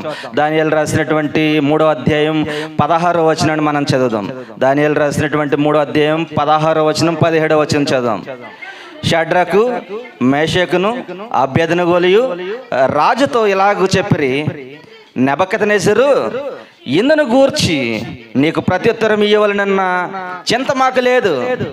మేము సేవించున్న దేవుడే మండుచున్న వేడిమి గల ఈ అగ్నిగుండములో నుండి మమ్మల్ని తప్పించి రక్షించుటకు సమర్థుడు. హల్లెలూయా. ఇక్కడ మనం చూసినట్లయితే ముగ్గురు యవ్వనస్తుల కొరకు మనం చదివాము, షడ్రకు, మేషకు, అబేద్నెగోలు. ఇక్కడ ఈ ముగ్గురు యవ్వనస్తులు మనం చూసినట్లయితే, వారు అక్కడ నెబుకద్నెజరు రాజు చేసినటువంటి ప్రతిబింబానికి మొక్కన కారణంగా ఏం చేశారండి, వాళ్ళని అగ్నిగుండంలో పడవేయమని రాజు ఆజ్ఞ ఇచ్చాడు. అది 7 అంతల అగ్నిగుండంగా చేయమని చెప్పాడు. మళ్ళీ అండ్ మామూలుగా అన్నం వంటాడు చూడండి, గంజి చొక్క ఎడితే ఎలా ఉంటుందండి, మనకి అగ్నిగుండం దాకా వెళ్ళవసరం లేదు. అన్నం వండేటప్పుడు గంజి చొక్క మన మీద అడితే ఎలా ఉంటుంది, విలవిల్లాడిపోతాం. ఏంటంటే అక్కడ అగ్నిగుండంలో పడవేమన్నాడు ముగ్గురు యవ్వనస్తులను రాజు. ఏంటి అగ్నిగుండంలో పడవేమంటే ఎలా ఉంటుందో ఒకసారి ఆలోచించేయండి. అండ్ మంట కాగేటప్పుడు ఒక నెరుసు వచ్చి పడితే మనం చాలా విలవిల్లాడిపోతాం. అన్నం వండేటాడు గంజి చొక్క ఆడితే మనం విలవిల్లాడిపోతాం, చాలా విలవిల్లాడిపోయి ప్రాణం మంది. కానీ ఇక్కడ మనం చూసినట్లయితే ముగ్గురు యవ్వనస్తులు షడ్రక్ మేషక్ అబేద్నెగోలు రాజు పెట్టినటువంటి ప్రతిబింబానికి మొక్కన కారణంగా ఏం చేయమన్నాడండి? అగ్నిగుండంలో వేసేయమని ఆజ్ఞించాడు. అయినా సరే మరి భయపడలేదు. వాళ్ళు ఏమంటున్నారు తెలుసా? ఇదిగో మమ్మల్ని అగ్నిగుండంలో పడేసినా సరే, నువ్వు ఎక్కడ వేసినా సరే, ఏం చేసినా సరే, నువ్వు చెప్పిన పని మాత్రం మేము చెయ్యం అంటున్నారు వాళ్ళు. ఇదిగో నువ్వు చెప్పిన పని మాత్రం మేము చెయ్యం, మేము అగ్నిగుండంలోకి వెళ్ళడానికి సిద్ధం. ఇదిగో ఈ వేడిగల అగ్నిగుండంలోనూ సహితం మా దేవుడు మమ్మల్ని రక్షించడానికి సమర్థుడని ఆయన చెప్తూ ఉన్నారు. ఏమంటే వెంటనే తీసుకెళ్ళి అగ్నిగుండంలో వేయమన్నారు. అగ్నిగుండం కాస్త 7 అంతలు పెంచమని చెప్పాడు. 7 అంతల అగ్నిగుండంలో ఇప్పుడు షడ్రక్ మేషక్ అబేద్నెగోలను వేసేశారు. అంటే అగ్నిగుండంలో ఏం చేస్తున్నారు మరి? అప్పుడు ప్రార్థన చేస్తున్నారు. అక్కడ అగ్నిగుండంలో సహితం వారు ప్రార్థన చేస్తూ ఉన్నారు. అంటే ఇక్కడ మనం ఆలోచించేయాలి ప్రార్థన.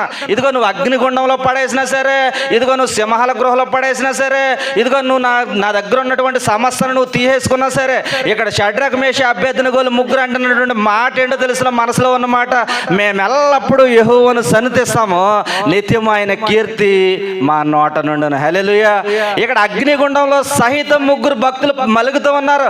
ఇదిగో మమ్మల్ని అగ్నిగుండంలో పడేసినా సరే మేము మా దేవుణ్ణి స్తుతిస్తాం, మా దేవుణ్ణి ఆరాధిస్తాం అని వారు అగ్నిగుండంలో సహితం వారు దేవుణ్ణి స్తుతిస్తూ ఉంటే ఎవరు కనిపించారండి? 4వ వ్యక్తి కనిపించాడు. ఎవరైనా? దేవుడు. దేవదూతలు ప్రత్యక్షమైపోయినాయి అక్కడ. వెంటనే రాజు ఆ యొక్క చిత్రాన్ని చూసి భయపడిపోయి వెంటనే వాళ్ళ అగ్నిగుండంలోంచి బయటికి తీసి సాగిలపడి సాష్టాంగపడి ఏమన్నాడో తెలుసా? ఇదిగో మీరు సేవిస్తున్నటువంటి దేవుడే నిజమైన దేవుడు అన్నాడు. హల్లెలూయా.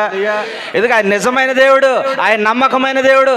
ఎవరైతే నిజంగా మొరపెడతారో, ఎవరైతే నమ్ముతారో, ఎవరైతే విశ్వసిస్తారో, ఇదిగో నీ జీవితంలో ఉన్న శ్రమలన్నీ తీసివేయడానికి సిద్ధంగా ఉన్నాడు. ఆయన శ్రమలన్నీ తీసివేస్తాడు. ప్రస్తుతం మనం పరీక్ష టైంలో ఉన్నాం, మనం త్వరలోనే పాస్ అవబోతూ ఉన్నాం. నిరీక్షణ మనలో ఉండాలి. శ్రమలు వచ్చినాయని దేవుని వదిలేయద్దు, శ్రమలు వచ్చినాయని దేవుణ్ణి మనం ఆరాధించకుండా ఉండొద్దు, బాధలు వచ్చినాయని దేవుని సన్నిధి దూరం అవ్వద్దు. మనం ఎప్పుడు కూడా మన ప్రాణం ఉన్నంత వరకు మనం చేయవలసిన పని ఏంటంటే, మనం ఎల్లప్పుడూ కూడా ఏం చేయాలంట? యెహోవాను సన్నిధించాలి, ఆయన కీర్తి మన నోట్లో ఉండాలి. హల్లెలూయా. ఎల్లప్పుడూ యెహోవాను సన్నిధించాలి. షడ్రక్ మేషక్ అబేద్నెగోలు మనం చూసినట్లయితే వారు అగ్నిగుండంలో సహితం స్తుతించారు. గొప్ప పొజిషన్లోకి వెళ్ళిపోయారు. వాళ్ళ ముగ్గురికి కూడా పెద్ద పెద్ద పోస్టులు ఇచ్చేసారంట. పెద్ద పెద్ద పోస్టులు ఇచ్చేసి ఉన్నతమైన స్థితిలోకి నడిపించేసాడు దేవుడాలని. ఈ సమయంలో మనం కూడా అటువంటి స్థితిలోకి వెళ్ళాలంటే మనం ఏం చేయాలంట? ఎల్లప్పుడూ యెహోవాని సన్నిధించాలి, ఆయన కీర్తి మన నోటను ఉండాలి. ఇక్కడ షడ్రక్ మేషక్ అబేద్నెగోలను మనం చూసినట్లయితే ఏమంటే అగ్నిగుండంలో పడేయటం అంటే ఎలా ఉంటుందో ఒకసారి ఆలోచించండి. అంటే ఒక సన్నివేశంగా చెప్పాలంటే వీళ్ళని పట్టుకుని ముగ్గురిని అగ్నిగుండం వైపుకి ఈ సైన్యం ఎవరైతే ఉన్నారో వీళ్ళు తీసుకుని వెళ్తుంటే ఆ వేడికే కాలిపోయారంట, దగ్గరికి వెళ్ళకుండా ఆ వేడికే కాలిపోయారంట వాళ్ళు. కానీ అయినా సరే వాళ్ళని చూసి వాళ్ళు కాలిపోయినా సరే వీళ్ళు ధైర్యంగా ఉన్నారు. ఎందుకంటే ఇదిగో మేము నమ్మిన దేవుడు మామూలు దేవుడు కాదు, ఇదిగో మేము నమ్మిన దేవుడే అగ్ని అంటున్నారు వాళ్ళు. మేము నమ్మిన దేవుడే అగ్ని, ఈ అగ్నిలోంచి తప్పించగలిగే సమర్థుడైన నమ్మరంతే వాళ్ళు ముగ్గురు. వారు ఒక ఎంట్రీ కూడా కాలేదండి వాళ్ళకి. వీళ్ళని తీసుకెళ్తున్నటువంటి సైన్యం కాలిపోయింది, మాడిపోయింది, కానీ వీళ్ళ తలలో ఉన్నటువంటి ఒక వెంట్రుక కూడా కాలేదంటే చూడండి మన దేవుడు ఎంత గొప్పవాడు. హల్లెలూయా. ఆయన గొప్పవాడైన, ఆయన మహోన్నతుడైన, ఆయన మహిమ గల దేవుడైన, ఆయన మహిమతో ప్రతి ఒక్కరిని నింపునుగాక. ఎప్పుడు నింపుతాడు తెలుసా? నేను ఎల్లప్పుడూ నిన్నే స్తుతిస్తానయ్యా, నేను ఎల్లప్పుడూ నిన్నే ఆరాధిస్తానయ్యా. ఇదిగో మా శ్రమలు వచ్చిన, బాధలు వచ్చిన, కష్టాలు వచ్చిన, అనారోగ్యం వచ్చిన, బలహీనత వచ్చిన, ఇదిగో ఆర్థికపరమైనటువంటి లోటు వచ్చిన, ఇదిగో మేము ఏ స్థితిలో ఉన్నా సరే, ఇదిగో మాకు ప్రార్థన చేయడానికి ఓపిక లేకపోయినా, శక్తి లేకపోయినా, బలం లేకపోయినా సరే, ఇదిగో బలహీన సమయాల్లో బలాన్ని ఇచ్చే దేవుడైనా, నువ్వు బలహీనంగా ఉన్నప్పుడు నువ్వు ప్రార్థన చేయి, నీకు బలాన్ని శక్తినిచ్చే దేవుడు, ఆయన స్వస్థపరిచే దేవుడు. నువ్వు ఏ స్థితిలో ఉన్నా మనందరికీ చాలినటువంటి దేవుడు ఆయన. హల్లెలూయా. ఆయన చాలినటువంటి దేవుడు అండి. ఆయన స్తుతిస్తే చాలు, ఆయన ఆరాధిస్తే చాలు, ఆయన సంతోషిస్తాడు. నీకున్న సమస్తమైనటువంటి సమస్యల నుంచి విడుదలనిచ్చి నిన్ను ఆశీర్వాదాల గుండా నడిపించే దేవుడు. ఇక్కడ షడ్రక్ మేషక్ అబేద్నెగోలు అగ్నిగుండంలో సహితం వారు స్తుతించారండి, వారు ఆరాధించారు. కనుకే వారు గొప్ప భక్తుపరులుగా మనం చరిత్రలో చూస్తూ ఉన్నాం. బబులోను దేశమందున ఆ భక్తులు ముగ్గురు బొమ్మకు మొక్కనందున బబులోన దేశమందున ఆ భక్తులు ముగ్గురు బొమ్మకు మొక్కనందున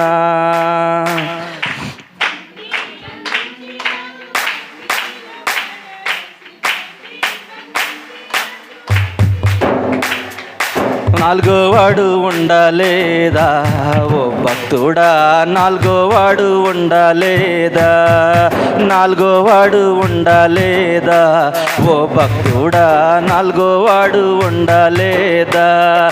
భయము చెందకు భక్తుడా, ఈ మాయలోక ఛాయలు చూచినప్పుడు. భయము చెందకు భక్తుడా, ఈ మాయలోక ఛాయలు చూచినప్పుడు. భయము చెందక నీవు దిగులు చెందక నీవు, భయము చెందక నీవు దిగులు చెందక నీవు, జీవమే యెహోవాయున్నాడు. ఓ భక్తుడా, ప్రాణం పెట్టిన యేసయ్యున్నాడు. ఓ భక్తుడా, ప్రాణం పెట్టిన యేసయ్యున్నాడు. హల్లెలూయా. మన కొరకు ప్రాణం పెట్టినటువంటి యేసయ్య మన పక్షాన ఉన్నాడు. బబులోను దేశంలో ముగ్గురు భక్తులు భయపడలేదండి. ఇదిగో రాజా, నువ్వు ఏం చేసినా సరే మేము మాత్రం మా దేవుణ్ణి స్తుతిస్తాం, మా దేవుణ్ణి ఆరాధిస్తామని వారు అగ్నిగుండంలో సహితము వారు స్తుతించారు కనుకే వారు గొప్ప స్థితిలోనికి వెళ్ళిపోయారండి. అందుకే శోధించబడిన తర్వాత సువర్ణంగా మార్చబడతామంట. శోధనలు రావటం ఇప్పుడు క్రైస్తవులకు మంచిదా చెడ్డదండి? అండ్ ముగ్గురు భక్తుల జీవితంలో శోధనలు వచ్చినాయి, బాధలు వచ్చినాయి, కష్టాలు వచ్చినాయి. వారి జీవితంలో మంచిదయిందా చెడ్డదయిందా? మంచిదయిందా? అంటే ఇప్పుడు క్రైస్తవులకి శ్రమలు రావటం మంచిదా? మంచిదేనా? ఇప్పుడు మన ప్రార్థన మారిపోవాలి. మరి యేసయ్యా, ఇది ఈ లోకంలో లేని శ్రమలన్నీ మాకే ఇచ్చేయండి అయ్యా అని ప్రార్థన చేసేయాలి. మరి మంచిదైతే చేస్తారండి ఎవరన్నా? చేయరు ఎవరు. కానీ భక్తులను మనం చూసినట్లయితే వారికి వచ్చినటువంటి శ్రమలో వారికి మంచిదయ్యింది. అయితే మనం శ్రమలు వచ్చినప్పుడు, కష్టాలు వచ్చినప్పుడు మనం బాధపడకూడదు, కానీ అంత మా మంచిగా అని ప్రార్థన చేయాలి. ఇదిగో, ఏది చేసినా మా మంచిగా చేస్తావా నువ్వేం చేసినా నీ చిత్తంలో చేస్తావు, ఏం చేసినా మా మంచికే మా మేలుకే చేస్తావని మనం కృంగిపోకూడదు, కానీ మనం ధైర్యంగా ప్రార్థన చేయాలి. ఇక్కడ మనం ఒక చిన్న ఉదాహరణ చూసినట్లయితే, ఒక రాజు మంత్రిని తీసుకుని వేటకి వెళ్తూ ఉన్నాడంట. వేటకి వెళ్తూ ఉంటే ఒక చెట్టు మీద పక్షి కనపడితే విల్లు ఎక్కుపెట్టి దాన్ని కొడితే అది రివర్స్ అయ్యి బొట్టనేలు తెగి పడిపోయిందంట. బొట్టనేలు తెగి పడిపోతే ఏం చేయాలండి? మంత్రి వచ్చి పరుగునొచ్చి ఏం చేయాలి? రాజుగారికి ఏం చేయాలండి చెప్పండి? చిన్న కొట్టు కట్టాలి. ఎవరైనా అదే చేస్తారు కదండి. ఎవరికైనా దెబ్బ తగిలిందనుకో మన పక్కలకి ఏం చేస్తాం? త్వరగా వెళ్ళి ఏదో ఒకటి తీసుకుని రాసి కొట్టు కడతాం. అదే ఇక్కడ రాజుకి ఏళ్ళు తెగి పడిపోతే ఈ మంత్రి వచ్చి అంటున్నాడంట, అంతా మన మంచిగా అంటున్నాడంట. రాజుకు మండిపోయింది, నా ఏళ్ళు తెగిపోయి నేను బాధలో ఉంటే అంతా మన మంచిగా అంటున్నాడు ఏంటని తీసుకెళ్ళి ఏం చేసాడు? చెరసాలలో వేసేసాడు. చెరసాలలో వేసేసి కోపంతో ఇంకా గుర్రం ఎక్కి ఇంకా వెళ్ళిపోతున్నాడంట వేటకి. వెళ్ళిపోతే ఎక్కడికి వెళ్ళాడండి? ఒక కొండ జాతర జరుగుతూ ఉంటే అక్కడికి వెళ్ళిపోయాడు రాజు. అక్కడికి వెళ్ళిపోతే వాళ్ళ దగ్గర ఉన్న ఆచారం ఏంటంటే, ఎవరైనా కొత్త వ్యక్తి వస్తే పట్టుకుని దేవుడికి బలిచ్చేయాలి. వాళ్ళ దేవుడికి ఈ రాజును పట్టేసుకున్నారు. రాజో రెడ్డో తెలియదు కదా, పట్టేసుకుని కట్టేసి వాళ్ళు దగ్గర ఉన్నటువంటి ఆ డప్పులతో బాగా డప్పులు కొడతా కేకలు వేస్తా ఆనందంతో బలిచ్చేయడానికి తీసుకుపోయి బలిచ్చేయడానికి సిద్ధమైపోయిన సమయంలో అందులో ఉన్న ఒకడు చూసాడంట. ఏం చూసాడు? బొట్టనేలు లేదని. అవును, పాత నిబంధనలో కూడా దేవుడికి జబ్బువి ఏవి కూడా నచ్చవని వాక్యంలో రాయబడి ఉంది. అలాగే ఈ బొట్టనేలు తెగిపోయిందని చూసి గమనించి, ఎవరు ఆగండ్రి, వీడికి బలి ఇవ్వటానికి వీలు లేదు, వీడికి బొట్టనేలు లేదు, ఈ జబ్బు గలవాడికి లేకపోతే ఏళ్ళు లేనివాడికి అంగవైకల్యం గలవాడిని బలిస్తే మన దేవుడు కోపం వచ్చేసి మళ్ళీ మనకి లేనిపోని ఉగ్రత అంతా వచ్చేద్దాన్ని వెంటనే ఈయన లేపి ఎత్తిపెట్టి పడేస్తే కిందకు వచ్చాడంట. కిందకు వచ్చిన వెంటనే ఏం గుర్తొచ్చింది? అంతా మన మంచిగా అన్న విషయము గుర్తొచ్చి వెంటనే పరుగున ఎక్కడికి వెళ్ళాడండి? చెరసాల్లో ఉన్న మంత్రి గారి దగ్గరికి వెళ్ళాడంట. మంత్రి గారి దగ్గరికి ఇది ఇలా జరిగిందంటే మంత్రి లేచి దులుపుకుంటా చక్కగా వచ్చి, రాజుగారు అంతా మన మంచిగా అంటాడంట. అక్కడ కూడా ఎందుకు అన్నాడండి? మంచిగానే, ఇదిగో నువ్వు వెళ్ళావు, నీకు బొట్టనేలు లేదు కాబట్టి నేను వదిలేశారు, అన్నీ బాగున్నాయి, నన్ను కూడా నీ కూడా తీసుకుని వెళ్తే ఏమయ్యేది? నిన్ను వదిలేసి నన్ను నేసేవారు, అంతా మన మంచిగానండి అన్నాడంట. హల్లెలూయా. క్రైస్తవ జీవితంలో శ్రమలు రావటం, శోధనలు రావటం అంతా ఏమనుకోవాలండి? ఇప్పుడు అంతా మన మంచిగా అనుకోవాలి. ఏం జరిగినా మన మంచిగా అనుకోవాలి. హల్లెలూయా. ఇక్కడ మరో భక్తిని చూసి క్లుప్తంగా త్వరగా ముగించేద్దాం. అబ్రహాం దగ్గరికి వెళ్దాం. అబ్రహాం చరిత్రను మనం చూసినట్లయితే చాలా అద్భుతమైనటువంటి విషయాలు అబ్రహాంలో కనిపిస్తూ ఉన్నాయి. అబ్రహాం దగ్గరికి మనం వచ్చినట్లయితే ఆదికాండం 12వ అధ్యాయానికి మొదటి వాక్యాన్ని నుంచి చదువుదాం. యెహోవా నువ్వు లేచి నీ దేశం నుండి, నీ బంధువులు యొద్ద నుండి, నీ తండ్రి ఇంటి నుండి బయలుదేరి నేను నీకు చూపించే దేశమునకు వెళ్ళము. నిన్ను గొప్ప జనముగా చేసి నిన్ను ఆశీర్వదించి నీ నామమును గొప్ప చేయుదునని నీవు ఆశీర్వాదముగా నుండు.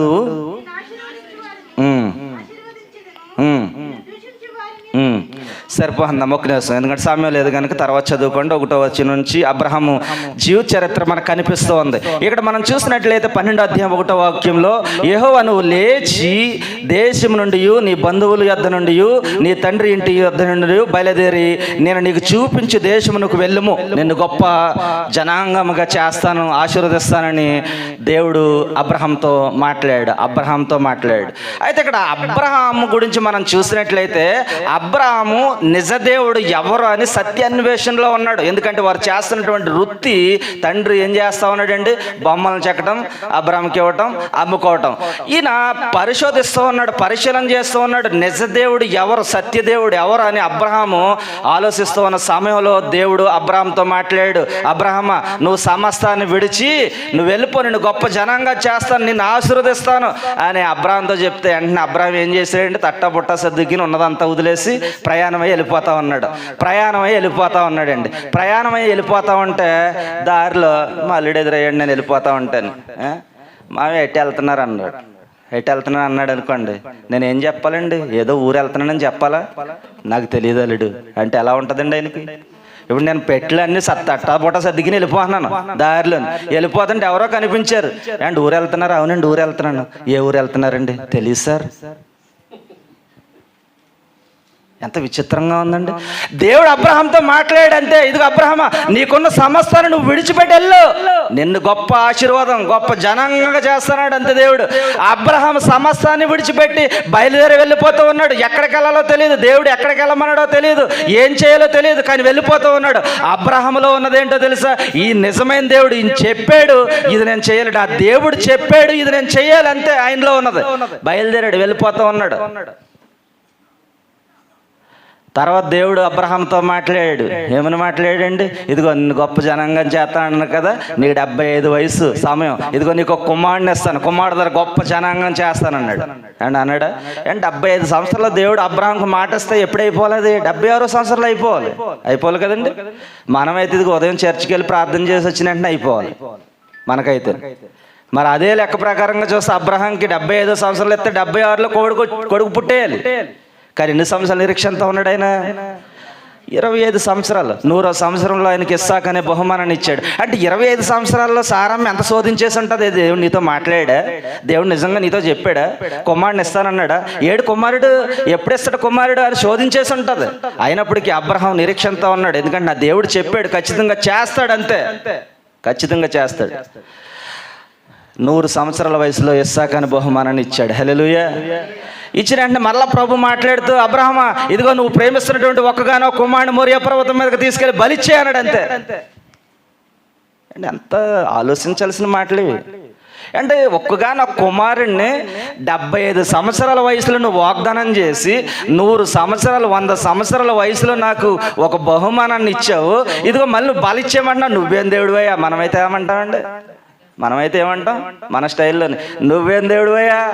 వృద్ధాప్యంలో ఉండగా 75 సంవత్సరాల్లో నాతో మాట్లాడావు, కుమారుని ఇస్తానన్నావు, ఇదిగో 100 సంవత్సరాలకి ఇచ్చావు, ఇదిగో నేను వృద్ధాప్యంలో ఉన్నాను, లేకలేని పరిస్థితుల్లో ఉన్నాను, నాకు సేవ ఎవడు చేస్తాడు? నన్ను ఎవడు చూస్తాడు? నన్ను ఎవడు పోంచుతాడు? ఎవడు పోషిస్తాడు? ఇదిగో ఇప్పుడు కుమారుని బలి ఇచ్చేయమంటున్నా, నువ్వేం దేవుడు? నేను ఎవరు వెళ్ళిపో అంటాడు. మనమైతే అలాగే అంటామండి. మనమైతే అలాగే అంటాం. కానీ అబ్రహాం ఏం మాట్లాడలేదు. అంతే. దేవుడు చెప్పాడు చెయ్యాలంతే, దేవుడు చెప్పాడు చెయ్యాలంతే. వెంటనే ఉదయాన్నే ఏం చేస్తా ఉన్నాడు, ఆయన కట్టెలు చీలుస్తా ఉన్నాడు అంట. అంటే కట్టెలు చీలుస్తా ఉన్నప్పుడు కూడా అబ్రహాంకి బాధ అనిపించలేదంటారా? ఇదిగో నాకు ఒక్కగానో కుమారుడిని, అంటే కుమారుడు చేసినటువంటి ఆ చిలుపు పనులు లేకపోతే అల్లరి పనులు, ఆ ముద్దు ముద్దు మాటలు గుర్తు రాలేదంటారా అబ్రహాంకి? ఇదిగో నేను ఎంతో అల్లరి ముద్దుగా పెంచుకున్నాను, నీ కుమారుడిని బలిచ్చామన్నాడు, ఎలా ఇవ్వాలి, నా వల్ల కాదయ్యా అంటాం మనం అయితే. అబ్రహాం కూడా అలాగే అనాలి, ఇదిగో నా కుమారుడిని ఇచ్చామన్నావు కానీ నేను ఇవ్వలేనయ్యా, నన్ను వదిలే అనాలి. కానీ అన్నాడండి అబ్రహాం? అనలేదు. బయలుదేరిపోయాడు. గాడిద మీద అన్ని కట్టెలెట్టుకున్నాడు, పనివారిని తీసుకున్నాడు, బయలుదేరిపోయారు. 3 దినాల ప్రయాణం అయిన తర్వాత అన్నది వాక్యంలో, 3 దినాల ప్రయాణమై వెళ్ళిన తర్వాత, 3 దినాల వారు నడుచుకుంటూ ప్రయాణమై వెళ్ళిన తర్వాత ఏం చూశాడంట, బల్యం అన్నటువంటి మోరియా పర్వతాన్ని చూశాడంట. 3 దినాల కుమారుడిని పక్కనెట్టుకు నడుస్తూ ఉన్నాడు.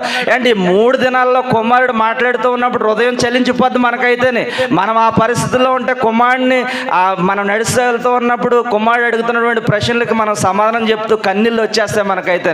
కానీ అబ్రహాం ఏమీ మాట్లాడకుండా 3 దినాల ప్రయాణం అయ్యి అక్కడికి వెళ్ళి ఏం చేశాడండి, కట్టెలు పేర్చాడు.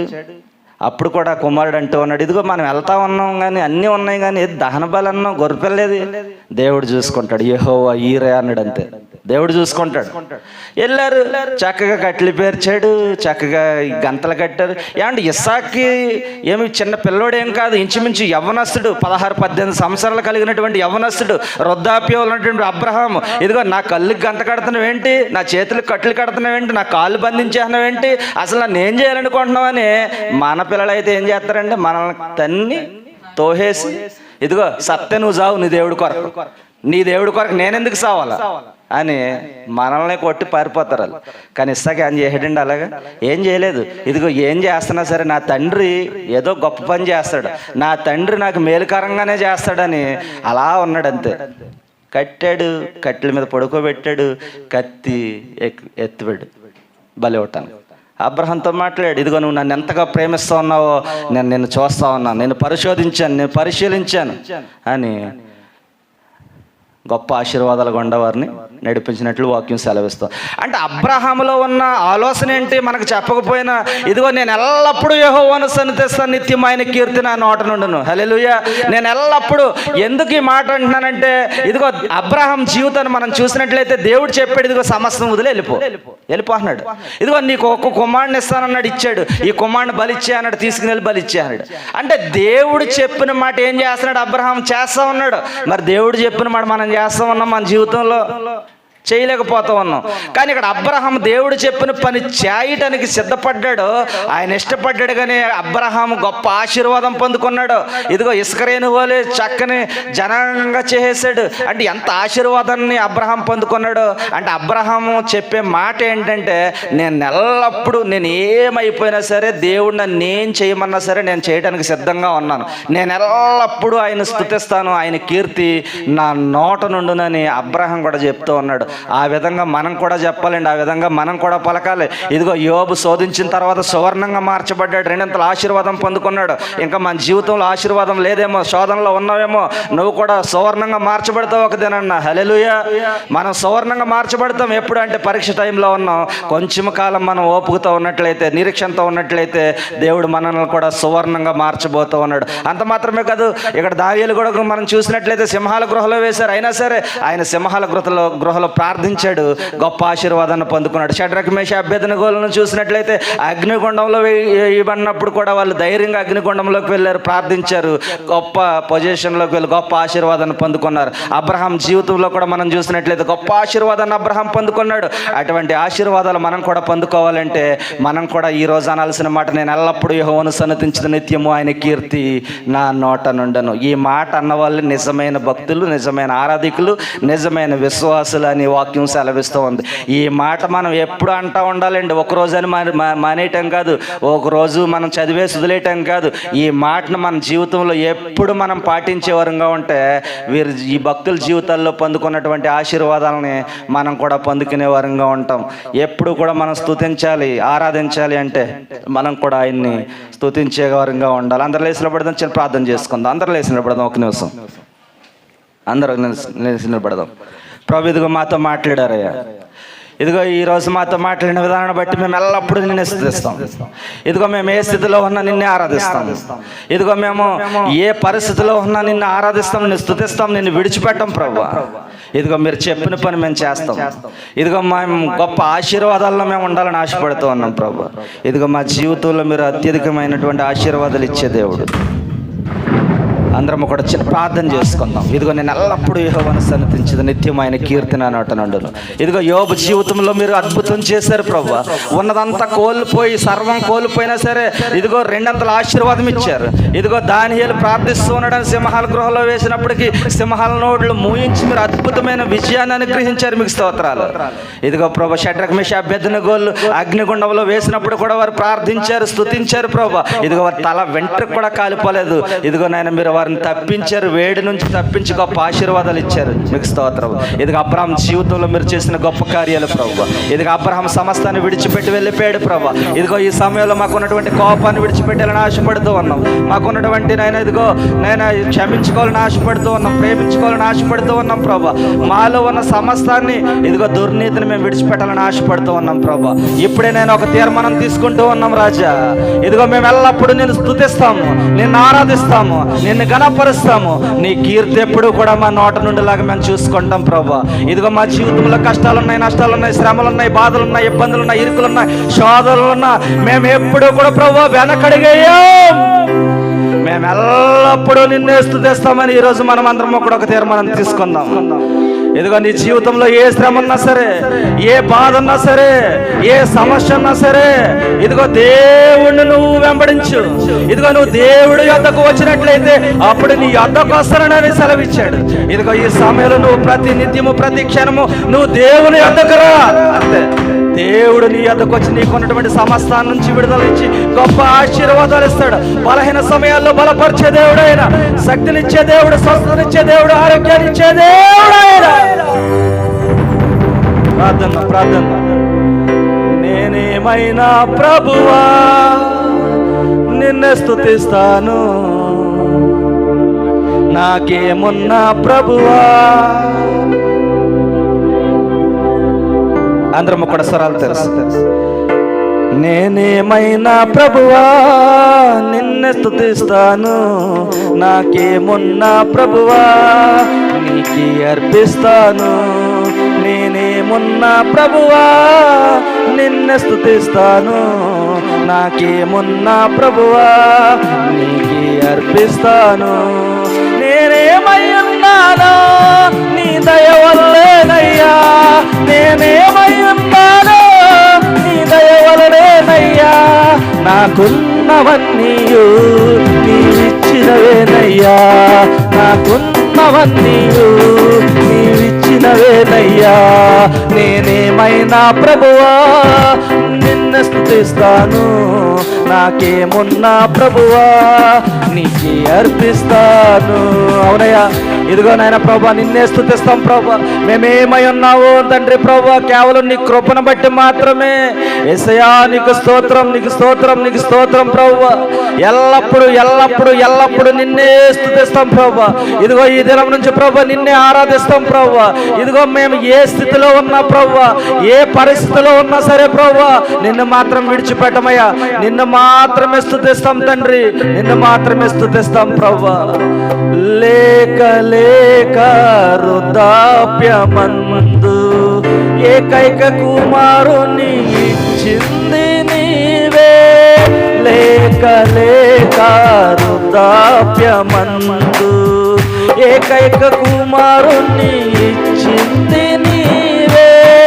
ఇచ్చిన నీవే బలి కోరగా, ఇచ్చిన నీవే బలి కోరగా, తెచ్చి నీకు అర్పించిన అబ్రహాములా నేనేమైనా ప్రభువా నిన్ను స్తుతిస్తాను, నాకేమున్నా ప్రభువా నిన్నే ఆరాధిస్తాను.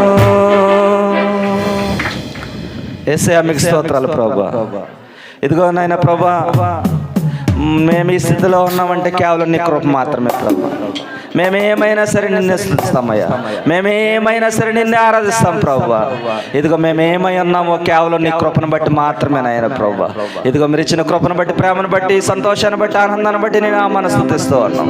విన్న వాక్యం ఎవరు విడిచిపెట్టకుండా ప్రభువా ప్రతి ఒక్కరి హృదయాల్లో ఫలించే కృప మీరు దయచేయండి. ఇదిగో ఈ దినం నుంచి నేను ఎల్లప్పుడూ యెహోవాను సన్నిధిస్తును. నిత్యమైన కీర్తన నోట నుండి నన్ను ప్రతి ఒక్కరూ పలికే కృపను మీరు దయచేసి ప్రతి ఒక్కరికి చెందవలసిన దేవుని ఆశీర్వాదాలు మీరు సమృద్ధిగా దయచేయమని. ఇదిగో విన్న వాక్యము అపవాది ఎత్తుకెళ్ళనట్టు, దొంగలించకుండానట్లు ప్రభువా ఇదిగో ప్రతి ఒక్కరి హృదయాల్లో ఫలింప చేసి వాక్యాన్ని బట్టి వాక్యానుసారంగా జీవించి మీరు ఇచ్చే దేవుని ఆశీర్వాదాలు పొందుకోవడానికి మీరు సహాయం చేయండి. యేసు నామములో ప్రార్థించి వెళ్ళిపోతున్నాం పరమ తండ్రి. ఆమేన్.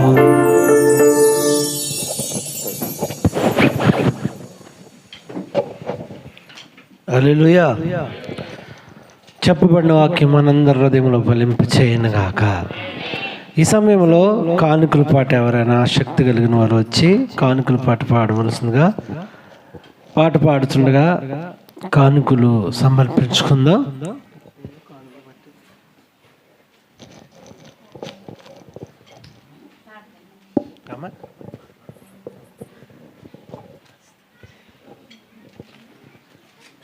స్తోత్రం, దేవునికి వందనాలండి. హల్లెలూయా. స్తుతి పాడనా నేను, స్తుతి పాడనా నేను, స్తోత్ర గీతం భజించి నీ పగడనా, స్వామి స్తుతి చేసి నే పాడనా, స్తోత్ర గీతం. హల్లెలూయా హల్లెలూయా హల్లెలూయా హల్లెలూయా హల్లెలూయా హల్లెలూయా హల్లెలూయా హల్లెలూయా హల్లెలూయా హల్లెలూయా. స్తుతి చేసి నే పాడనా, స్తోత్ర గీతం.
హల్లెలూయా.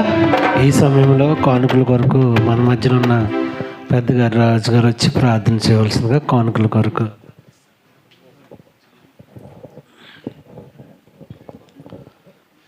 ప్రార్థన చేసుకుందామండి. సర్వసృష్టికి కారణభూతుడైనటువంటి మా ప్రియ పరలోకపు తండ్రి, నీ యొక్క నామనకు లెక్కలేని వందనములు స్తోత్రములు చెల్లిస్తున్నాను దేవా. నేను సైదుగు తండ్రి ఉదయకాల సమయం ప్రభా నిన్ను స్తుతించడానికి ఆరాధించడానికి ఇచ్చిన బట్టి సమయాన్ని బట్టి మీకు వందనములు చెల్లిస్తున్నాను తండ్రి. నేను ప్రభా సైదుగు తండ్రి, నేను ఇక కానుకల నిమిత్తమే ప్రార్థన చేస్తున్నాను తండ్రి. నేను నిశ్చితమైతే ప్రభావిని ఇచ్చిన ప్రతి బిడ్డను కూడా మీరు దీవించండి, ఆశీర్వదించిన ప్రభా. ఇచ్చినటువంటి ప్రతి బిడ్డను కూడా 30 100 ఫలింపు చేయమని అడుగుతున్నాను తండ్రి. నేను మరి ముఖ్యంగా ప్రభావేశ ఈ యొక్క సంఘాన ప్రభా మీరు దీవించండి తండ్రి. ఈ యొక్క సంఘాన్ని ఇంకా నైనా దినదినం అభివృద్ధి చేయమని, అనుక్షణం కూడా మీకు కాపుదల్లో నడిపించమని, ఈ యొక్క చిన్న ప్రాథమిక పాసనది చేర్చుకుంటారని నజరేయుడైన యేసు నామమున అడిగి ప్రార్థించి పెట్టుకుంటున్నాము మా పరమ తండ్రి. ఆమేన్. హల్లెలూయా. ఇంకా మనం సంఘాన్ని ఇంకా ముందుకు తీసుకెళ్ళాలంటే త్వరలో వాళ్ళు కూడా మారాలి. దేవుని స్తోత్రం చెప్పండి. ఈ పరిచర్య అందరి మీద భారం ఉంది. ఎవరు కూడా ఇది వీళ్ళది వాళ్ళది అనే పదాన్ని, మా అనే పదాన్ని తీసి మనము అనే పదాన్ని వాడదాం. దేవుని స్తోత్రం చెప్పండి. ఇవి ఈ వారం ప్రభు మనకి చేసిన కార్యములు. ప్రతి ఒక్కరిని దేవుడు దీవించునుగాక. ఏమైనా ప్రార్థన విన్నపములు ఉంటే మీరు చెప్తే ప్రార్థనలో జ్ఞాపకం చేసుకుని అందరూ లేచి నిలబడుతున్నట్లయితే ముగింపు ప్రార్థన చేసుకుని మనం బయలుదేరదాం. ప్రతి విషయంలో దేవుడు మనల్ని బలపరిచినందుకు ఆయనకు మహిమ కలుగును గాక. హల్లెలూయా. మీకే అయితే ప్రార్థన విజ్ఞాపనలు ఉన్నాయో ప్రార్థన చేసినప్పుడు అడగండి. దేవుడు ఇచ్చే దేవుడు. ప్రతి ఒక్కరు కళ్ళు మూసుకోండి. మీ ఏ ఆశపడుతున్నారో ఆశని దేవుడు తీర్చుతున్నాడు. హల్లెలూయా. ప్రతి హృదయాన్ని దేవుడు బలపరుస్తున్నాడు. నువ్వు సమస్యలో ఉన్నా, శోధనలో ఉన్నా, వేదనలో ఉన్నా, ఇబ్బందుల్లో ఉన్నా, ఆర్థికమైన పరిస్థితుల్లో ఉన్నా దేవుడు నిన్ను బలపరుస్తున్నాడు. ఆయన నిన్ను బలపరుస్తున్నాడు. నమ్మగలగాలి. అయ్యా నేను వచ్చి వెళ్తున్నాను కదా, ఒక్కసారి నన్ను జ్ఞాపకం చేసుకోమని అడగండి. అడిగితే ఇచ్చే దేవుడు.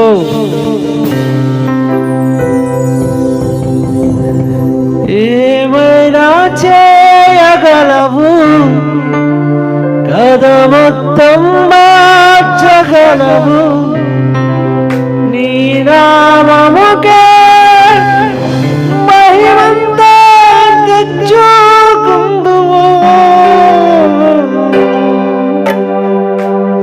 ఏమైనా చేయగలవు, కథ మొత్తం మార్చగలవు, నీ నామముకే మహిమంతా తెచ్చుకుందువు.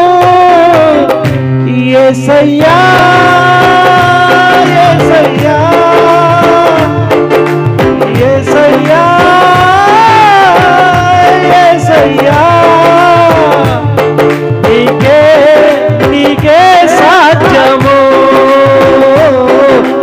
యేసయ్యా యేసయ్యా, నీకే సాధ్యము. నీ ఆజ్ఞ లేనిదే ఏదైనా జరుగునా, నీ కంచె దాటగా శత్రువుకు సాధ్యమా. నీ ఆజ్ఞ లేనిదే ఏదైనా జరుగునా, నీ కంచె దాటగా శత్రువుకు సాధ్యమా. మా దేవా నీ ఆలోచనలన్నీ ఎంతో గొప్పవి, మా ఊహకు మించిన కార్యములెన్నో చేయుచున్నవి. ఏమైనా చేయగలవు, అందరూ కూడా అడగండి. కథమంతం మార్చగలవు, నీ నామముకే మహిమంతా తెచ్చుకుందువు. యేసయ్యా యేసయ్యా, నీకే సాధ్యము. అయా నీకు స్తోత్రములు. నీకు అసాధ్యమైనదేంటి లేదు. ప్రతి స్థితులను మార్చబోతున్నావు. ఇదిగో దుఃఖపడి వాళ్ళారా మీరు ధన్యులు అంటున్నాడు దేవుడు. ఇదిగో శ్రమపడి వారులారా మీరు ధన్యులు అంటున్నాడు. అవునయ్యా, నిన్ను స్తుతిస్తే, నిన్ను కీర్తిస్తే ఆ మహిమలో నింపబడతాము తండ్రి. ఇలానాడు తండ్రి మీరంతగానో అభిషేకించిన దేవా, ఈ అభిషేకం కుమ్మరించండి. ప్రతి బిడ్డని మీరు బలపరచండి. ఓ సమస్యల, ఓ ఇబ్బందుల ఇప్పుడే విడుదల చిరుకాక. ఆర్థికంగా నువ్వు బాధపడుతుంటే ప్రభువా ఒక్కసారి ఈ దీనుని జ్ఞాపకం చేసుకోని ఆయన, ఈ దీనురాల్ని జ్ఞాపకం చేసుకోని ఆయన. అలనాడు నీ బిడ్డలు ఎంతో మంది ప్రార్థించినప్పుడు ఆలకించిన దేవా మీకు స్తోత్రములు ఆయన. నీ మహిమ కుమ్మరించండి ప్రతి బిడ్డ పైన నాయన. ఈ పరిచయం చేస్తున్న తమ్ముడు వాళ్ళందరినీ మీరు జ్ఞాపకం చేసుకోండి. వారికి ఇచ్చిన వాహనాలను మీరు దీవించండి నాయన. కానుకలు ఇచ్చిన బిడ్డలు మీరు దీవించండి. పరిచయం ఎంతో మంది ప్రోత్సహిస్తున్నారు అయ్యా. ఈ పరిచయం తుదుముచ్చితే మాకు సంతోషం. ఒకటిగా ఉన్న మమ్మల్ని ప్రభువా ఇదిగో వేరువేరుగా విద్రుగా విడిపోయిన వాళ్ళు కలిపిన దేవుడు. మునుపుట మందిరము కొంత మహిమ దిగి వచ్చినగా కానీ ప్రార్థిస్తాను. ప్రతి ఒక్క చీకటి శక్తులు, అంధకార క్రియలు నా దేవుడి నామములో విడుదల కలుగునుగాక అని ప్రార్థిస్తుంది. ప్రతి హృదయంలో వెలుగు నింపుకొనుగా. ఇదిగో నీ బిడ్డలో ఈరోజే ఆశీర్వాదంతో నింపబడునుగాక అని ప్రార్థిస్తాను. వారికి ఇచ్చిన బిడ్డల్ని, వారికి ఇచ్చిన కుటుంబాన్ని, వారికి ఇచ్చిన సమస్తాన్ని, ఏ బిడ్డలైతే పనులు లేక ఇబ్బందులు పడుతున్నారో ఓ దేవా ఒక్కసారి నువ్వు జ్ఞాపకం చేసుకోండి. ఇదిగో యవనస్తులైన తమ్ముడు చిన్న బిడ్డలు పనులు లేకుండా బాధపడుతున్నారు, వారు మంచి పనులు పొందుకునుగా కానీ ప్రార్థిస్తారు. చెల్లెళ్ళు ఎవరైతే పనులు లేకుండా వారు మంచి పనులు పొందుకునుగా కానీ నా దేవునికి అసాధ్యమని చెప్పి దేవా ఇదిగో అలనాడు మోషేని బట్టి ఇజ్రాయేల్ ప్రజలకి ఆశీర్వాదించింది. మమ్మల్ని బట్టి బిడ్డలకు ఆశీర్వాదం దయచేయండి. నిశ్చితమైతే ఇంకా నిన్ను మహిమ పరిచే భాగ్యము మాకు దయచేయండి. ప్రాణం పోయే వరకు నేను అక్కడ వచ్చే వరకు నమ్మకంగా బ్రతికే జీవితాన్ని మాకు దయచేయండి. నీ బిడ్డలను మీరు దర్శించండి. నీ ఆత్మాభిషేకంతో నింపండి నాయన. ఇదిగో ప్రభువా ఈ 4 నెలల్లో మమ్మల్ని కాపాడిన దేవా మీకు స్తోత్రాలు నాయన. 5వ నెలలో అడుగు పెడుతుండగా మీ కార్యములు మా పైన కుమ్మరించండి. నీ మహిమ, వెలుగు, ప్రసన్నత ప్రతి ఒక్కరికి దయచేయండి. ఈ కాంపౌండ్లో జరుగుతున్న ప్రతి ఆరాధన నీకు మహిమార్థంగా జరిగించుకోవచ్చు. ఇదిగో చెక్కింగ్లు కాడ ఎటువంటి ఇబ్బందులు పడకుండా నీ బిడ్డలకు కాదు. ఈ వారం పాటలు పాడిన బిడ్డలు అందరినీ మళ్ళీ వారం అద్భుతంగా నిన్ను ఆరాధించే భాగ్యాన్ని మాకు దయచేస్తారు. సంఘాన్ని, సంఘ బిడ్డలను దీవించి బలపరిచి మా కుటుంబాలను జ్ఞాపకం చేసుకుని సమస్త మహిమ, ఘనత, ప్రభావాలు మీకు చెల్లిస్తున్నాను. ఎవరు నన్ను మర్చుంటే నన్ను మన్నించండి. మరి ఇదిగో 3 బిడ్డల పుట్టినరోజు జరుపుకున్న వారికి మంచి ఆరోగ్యాలు మీరు దయచేసి నీ కృప ద్వారా బలపరుస్తారని అయా. ఎవరు ఏదైతే ఆశపడుతున్నారో వారు పొందుకున్నట్టు మీరు సహాయం చేయండి. సమస్త మహిమ, ఘనత, ప్రభావాలు మీకు చెల్లిస్తూ యేసుక్రీస్తు నామములో ప్రార్థిస్తున్నాం తండ్రి. యేసు రక్తమే ప్రభు, యేసు రక్తమే ప్రభు, యేసు నామం సంపూర్ణ విజయం కలుగునుగాక. మన తండ్రి అయిన దేవుని ప్రేమ, ప్రభు అయిన యేసుక్రీస్తు కృప, పరిశుద్ధాత్మ అన్యోన్య సహవాసం ఇప్పుడును ఎల్లప్పుడూ మనకును మన బిడ్డలకును ఈ సంఘంలో ఉన్న ప్రతి ఒక్కరికును ఎవరైతే మానేశారో వారికి, వారి కుటుంబాలకి దేవుడు సదాకాలము తోడయుండి నడిపించునుగాక. ఆమేన్, ఆమేన్. అందరికీ వందనాలు. అందరూ కూడా ఒకరినొకరు సేకరణలు ఇచ్చుకుని పక్క వారికి శుభములు చెప్పి క్షేమంగా మనం అందరం వెళ్దాం. దేవుడు మనం దీవించుగాక.